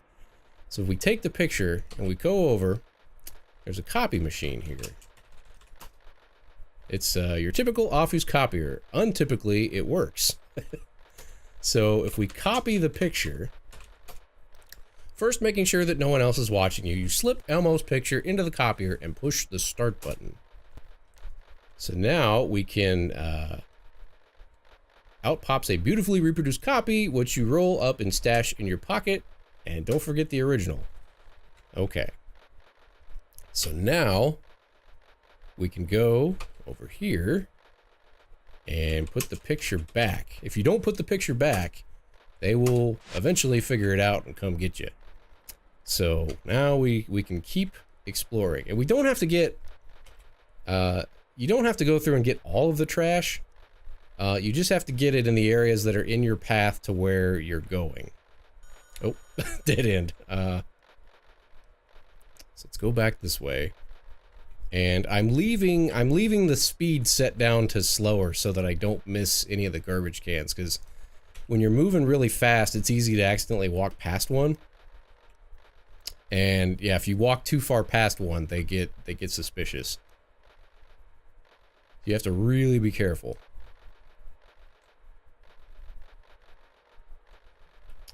Mike says he looks like Bernard from Maniac Man. He does. That's a good one.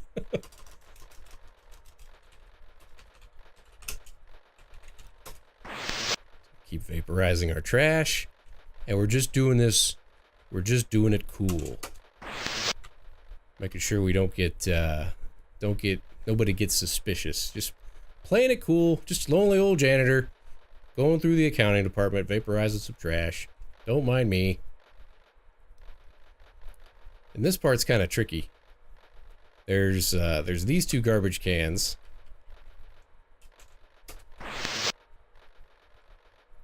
So we gotta get this one.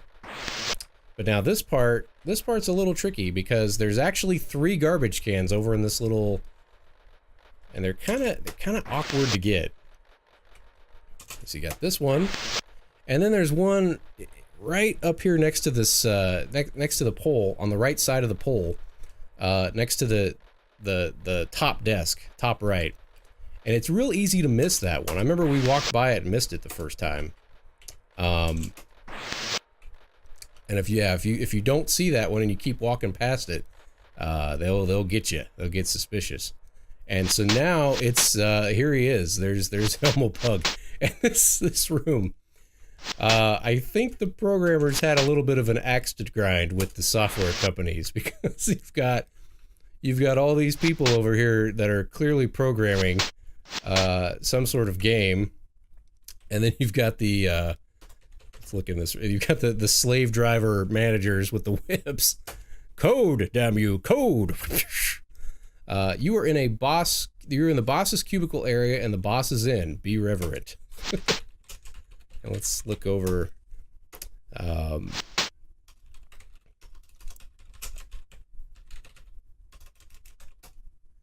Yeah, I don't think there's any other. Yeah, there's no other commands I think we can give. But now if we go this way, there's kind of this is kind of an Easter egg, I guess. But so notice right now Roger's wearing the coveralls. But if we go to the next screen and we walk out here, notice that Roger's back in his the original jumpsuit that he has on at the beginning of the game with the purple sleeves. It's basically just a goof. When they programmed this screen, they put in the wrong skin, basically. So, but also if we look, we can see our ship down in there in the corner. Clearly, they found our ship and flew it back to their base. So that kind of sucks. They've got our ship now. You stand on a platform overlooking the Scumsoft vehicle bay. In the center of the hangar sits your ship, surrounded by rows of short-range skull fighters. Now, how will you ever get out of here? So yeah, we've got a little bit of a problem now. We're kind of stuck in this. So we come back and now the boss is gone. And if we look on his desk, there's an object sitting on his desk that we might need. Let's go take a look. See what we can find. And actually, I can go ahead and change this back down to 1 now. Examine desk. All of the desk drawers are locked. However, someone has carelessly left a key card on the desk. And let's examine the key card. Oh, we don't have it. Let's take the key card. You take the key card.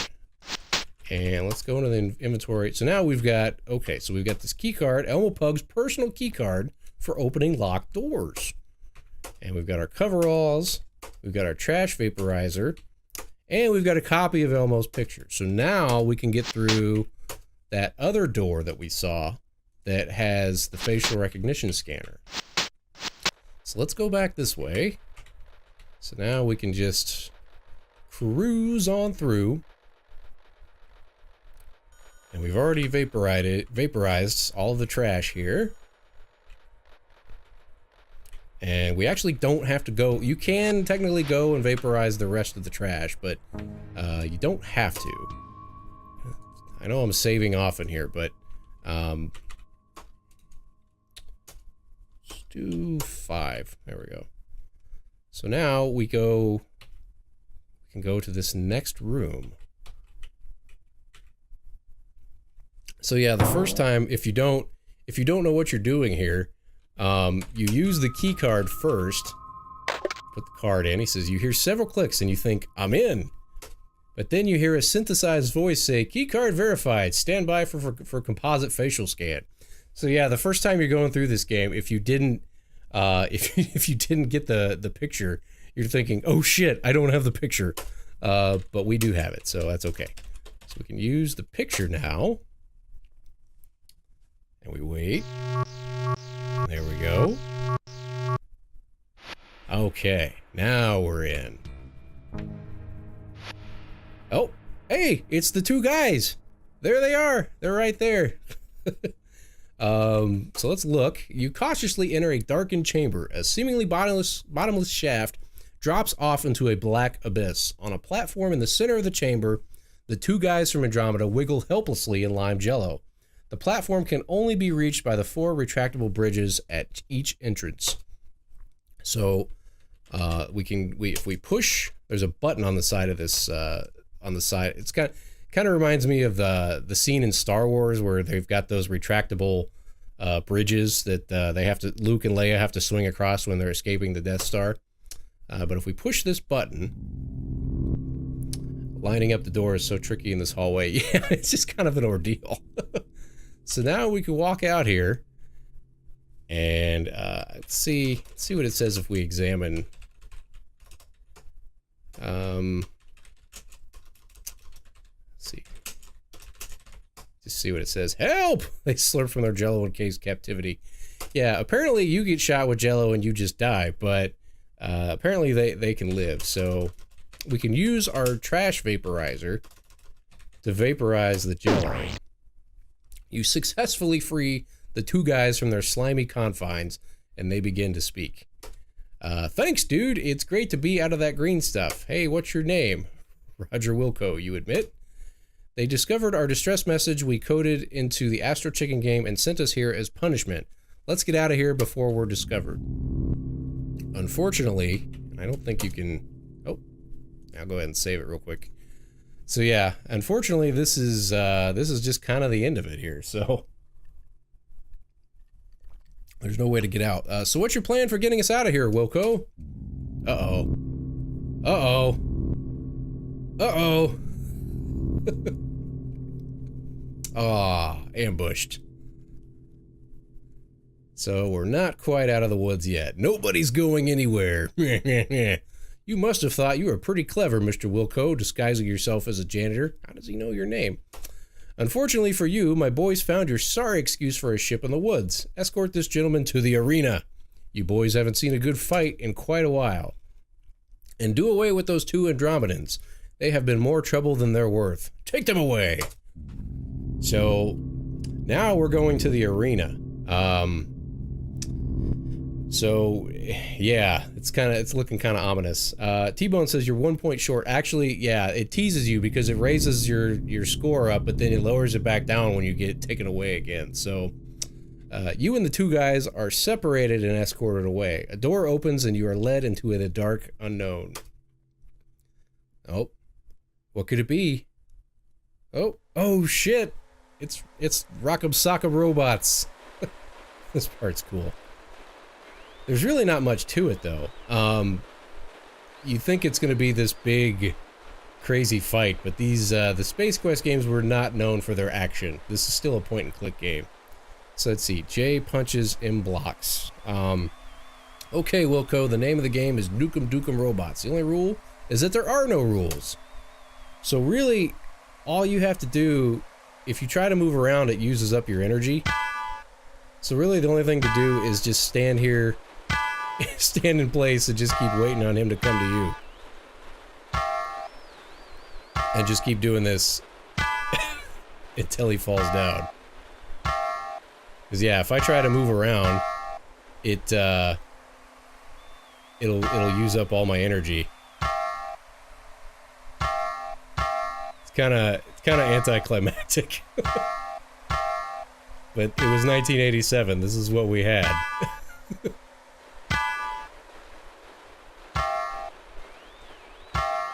Oh, it's getting close.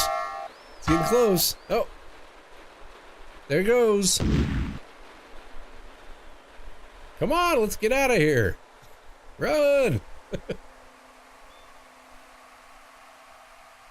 Whee! Get them, you fools. Deuces, assholes. Let's go.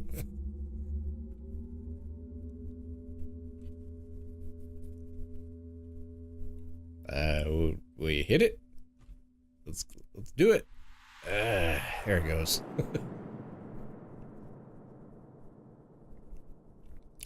Well, Roger, you done good. You managed to rescue the two guys and escape from Pestilon alive. Looks like this will be a milk run from here on out. Gosh, Roger.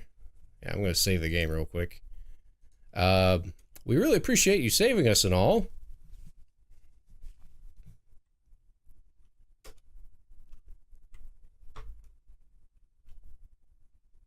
So, you think we're out of the woods, but yeah, we were really screwed. We didn't know what the Pug was going to do to us.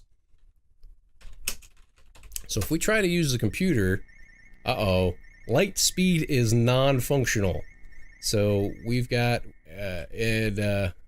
those jokers back on Pestilon must have tampered with the light speed thingamajig. Because that's what they always do. It's just, it's totally like out of Star Wars or whatever. So we have to go to attack speed. And then, I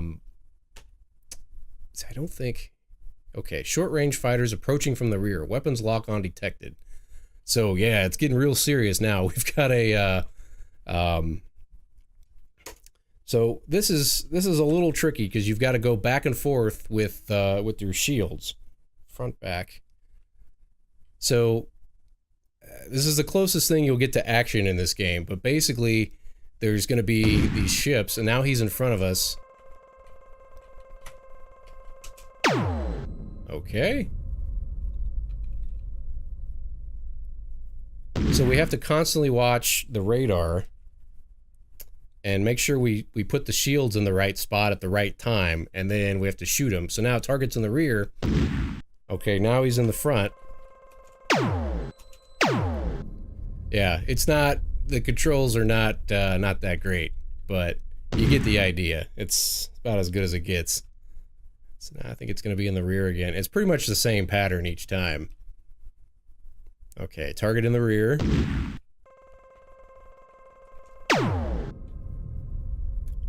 Okay, it still says target in front.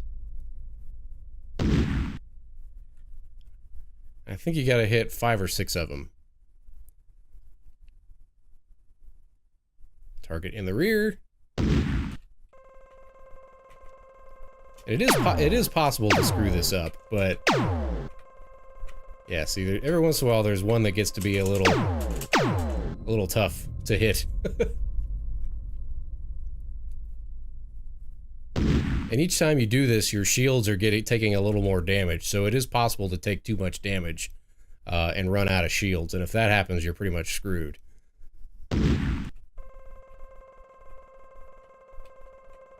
Nope. Oh, there. Oh no! Phew! The remaining enemy ships have given up and are headed back to the planet. It looks like you were just too much for them. And that's it. That's pretty much the game. From here, we just sit back and enjoy the closing cutscene here. So, switch that off and exit. Go back to the cockpit view. Oop. What did I do?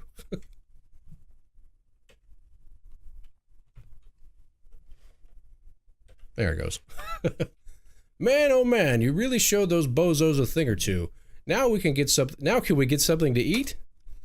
So yeah, at this point you just you've beaten the game, so now you just kind of sit back and enjoy the ride here.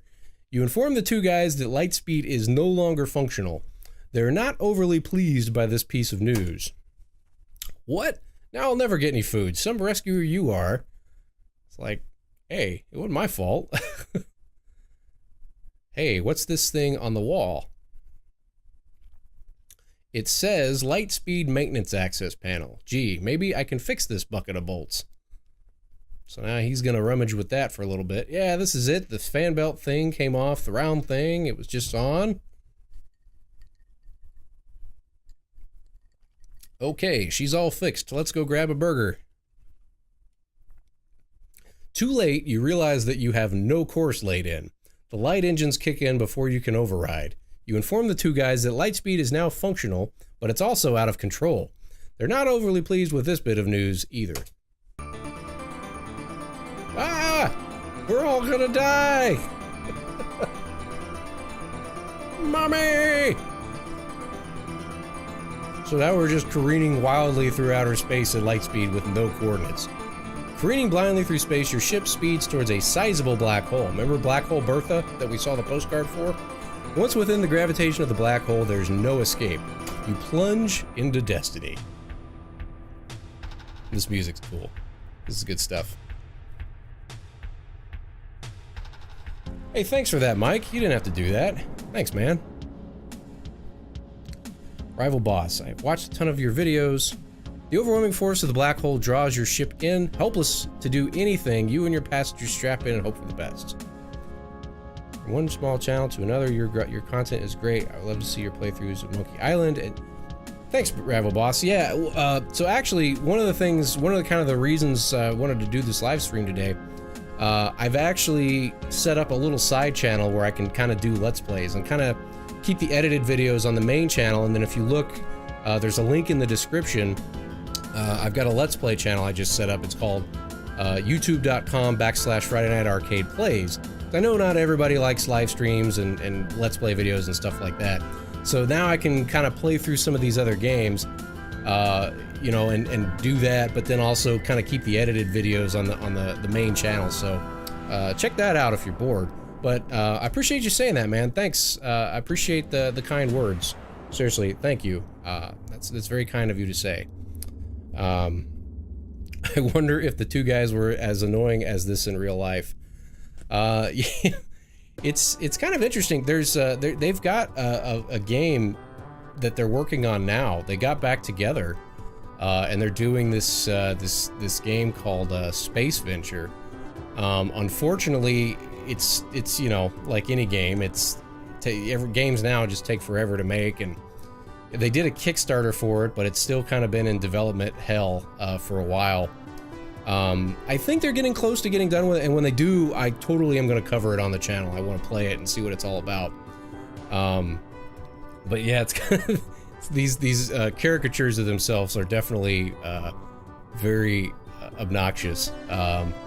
And this is very meta. We've just landed, we've gone through a black hole, landed on Earth, and now we're at Sierra Online. And the two guys are going to get hired by Ken Williams, who was the head of Sierra at the time.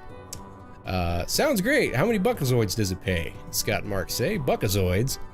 Mr. Williams, do you need a janitor? Ken Williams says no. And that's... As our space saga comes to a close, Roger, feeling a little left out, struts off to his ship with the satisfaction of knowing his mission has been accomplished. And that's the end. The two guys from Andromeda go on to create the Space Quest series of adventure games, reaping fame and fortune. They grow fat on their success and soon become burnout and begin a drunken tailspin into obscurity. That's awesome. Ah, that's good stuff. And so we bid our hero a fond farewell as his ship once again bursts into light speed, course unknown. I love it. The end. That's awesome. And that's Space Quest 3. So, Thomas says, yeah, it's only taken 6 years. Yeah, that game, I mean, to be fair, it's not like that's their only job, so they're kind of working on it, you know, as a side project. And games nowadays just take so much longer to make. That's, you know, Mike and I were kind of talking about this yesterday. You know, games now are these, you know, they just take so long to make that it doesn't, you know, I don't know, by the time it comes out, you're already, either you've played it at early access already and you're bored with it, or, you know, they're so big, they spend more on video games than they do on, you know, blockbuster movies. They spend just as much on a game as they do making a Marvel movie sometimes, you know, minus the advertising, but that's how they treat it, and then it just becomes this kind of corporate, kind of factory plastic entity, and it's not as much passion into it as what there was in these games. But Mike asks, what are your thoughts on the mini classic arcade consoles? I saw some of that on Twitter the other day. They've got some new ones coming out that they're like maybe this big and they just sit on your desk. I mean, they look cool. It'd be cool as a collector's item. I don't know if I'd actually play it, because you've got the little tiny joystick and the little tiny buttons. You know, so I mean, it's just if you want something sitting on your desk in your office just to kind of have it look cool, you know. I don't know. I'm actually kind of a minimalist, which I know is crazy because if you walk into my office and there's all these damn games all over the place, but I don't like to have, you know, I try to ask myself, okay, is this something I'm going to use? What purpose is this going to serve? And, you know, if it's something that makes you happy, go with it. But it's like, I see these little mini arcade consoles and I think, well, I mean, I'm not actually going to play that. So am I going to spend the money on it? I mean, I don't know. You know, if you've got one, that's awesome, that's cool, but it just seems like they'd be really hard to actually play. I'd rather take the time to set up like a, you know, I've just recently gotten into woodworking. I'd like to take the time to actually set up a little, one of those little bar top arcade consoles, like build it, and then put, you know, just fix up like an old computer motherboard and put it in there and make like a ROM, like a main cabinet out of it, and then just be able to play like Pac-Man, all that stuff. That to me would be cooler than the little mini arcade thing that is kind of small with the tiny screen. You can't really play it. Mike says the music is bomb in this game. Yes, it is. 100% agree. Commodore 64. I have some shitty arcade thing that was 25 bucks. A lot of rip-off versions of other games. Yeah, that's sometimes they put that stuff out there and they don't really I don't know. It's not made with gamers in mind. It's just made with like, well, okay, we got the license to Pac-Man, let's make a Pac-Man game. T-Bone says, I think he meant the NES and SNES and the Commodore 64. Okay, yeah, so those are kind of cool. I don't have one. I almost got one the other day. I saw that they're back in stock now. I was in Target or someplace the other day, and I saw that they had the NES ones back in stock. They're great for like a casual person that just wants to get back into, just wants a way to play some of those games. Getting back to the ROM conversation, I wish that they would have put some sort of digital store on it so that you could put more games on it. Now, I know that people have jailbroken the OS, and now you can put as many games as you want on there with an SD card, but then it gets back into the whole piracy issue. But, if Nintendo was so concerned about preserving these games, make it to where you can buy any game for $1 and put it on there. They're great for somebody that wants to, like I've got a brother-in-law that's got a kid who's like 9, and if he doesn't want to have to mess with, getting an actual Nintendo, taking it apart, cleaning it, replacing the 72-pin connector, finding a way to hook it up to your modern console or your modern television, going through all those hoops with upscalers and all that crap, and then trying to find games, which are getting kind of expensive these days. Those mini consoles are great for that. Since I already kind of have all that stuff, I guess I don't really need it. If I bought one, it would just be to say, oh, look, I have one. If for a casual fan that wants to get back into it, I think it's a great thing. I wish they would have taken it a step further and put put some sort of virtual store on there where you can buy games for $1 or a couple bucks. But other than that, I mean, it's cool that they at least have it. It's great that they made it available. I just wish they would have took it a little further. Roger Wilco says, great screen name, by the way, Roger Wilco 98. Nintendo wants to make as much money as they can for as long as they can. Yeah, I feel like they wouldn't have done it. I feel like YouTube has almost made it to where if it hadn't been for all these channels covering all these games, I don't even think they would have bothered, Sam says, should get the Nick Offerman book. He does woodwork, and the book is pretty good. Yeah, I actually did the book on tape of his first book. What is it? Paddle Your Own Canoe, and that was a great book. And Nick Offerman's great anyway. But yeah, he's got another book that I think he did where it's actually just all about woodworking now. So I might have to check that out. Mike says, all I stream is ROMs for now. It's all I can do and afford. Yeah, it's, if you can do it, I mean, that's a lot, the hassle of trying to get all the old believe me, the hassle of trying to get all the old hardware hooked up is, ROMs is probably, either ROMs or one of those mini consoles is probably the easier way to do it. Sam says, awesome stream. Thanks, Sam, I appreciate that. It's not letting me scroll up. I think I missed somebody's stuff, but, so I hope everybody has a great weekend. I'm actually going to be good. There won't be an upload next week. I may do another live stream next Friday if that's something you guys would want to do. My wife and I are actually going on vacation, so I'm taking a little bit of time off. I've spent a lot of time updating the channel with the graphics and all that stuff, and I know there haven't been as many uploads as lately on the main channel, and I do apologize for that. I spent all this time uploading the graphics, updating the graphics and all that stuff, and it's just kind of been an ordeal getting all that done. And then I've been setting up some stuff on the side channel. I keep telling myself every week I'm going to take a week off, and then I don't take a week off. So this week I'm forcing myself to take a week off. My wife is forcing me to take a week off. Not forcing me, but she's just encouraging me gently to take a week off. So this week I'm taking the week completely off. So there won't be any official upload this week on the main channel. However, I have been scheduling some uploads to go up on the side channel. There's a link in the description. Friday Night Arcade Plays. For the next 2 weeks, there's going to be a video going up Monday through Friday. So if you still want to hang out with me, you can check out there's some older videos that I've been re-uploading that people that maybe, if you've just found the channel, I used to do kind of a hodgepodge of everything on the main channel. Now I've kind of got it to where the main channel has the you know, clear, concise, edited reviews, and then all the kind of the silly Let's Play stuff goes up on the side channel. So there's gonna be videos scheduled to go out over the next 2 weeks on that side channel. So you can subscribe to that if you want to watch those. I'm gonna be off for a week. I'm gonna be offline, so I won't be on Twitter or anything like that. I've got to just completely unplug because I've been so buried in this stuff that I'm a firm believer that sometimes you just got to put all your devices down and go out and be with nature. So I'm gonna take a walk. I'm gonna go to a movie later this afternoon. I've got a ticket to go see the Meg in the IMAX. Shut up, Meg. So I'm gonna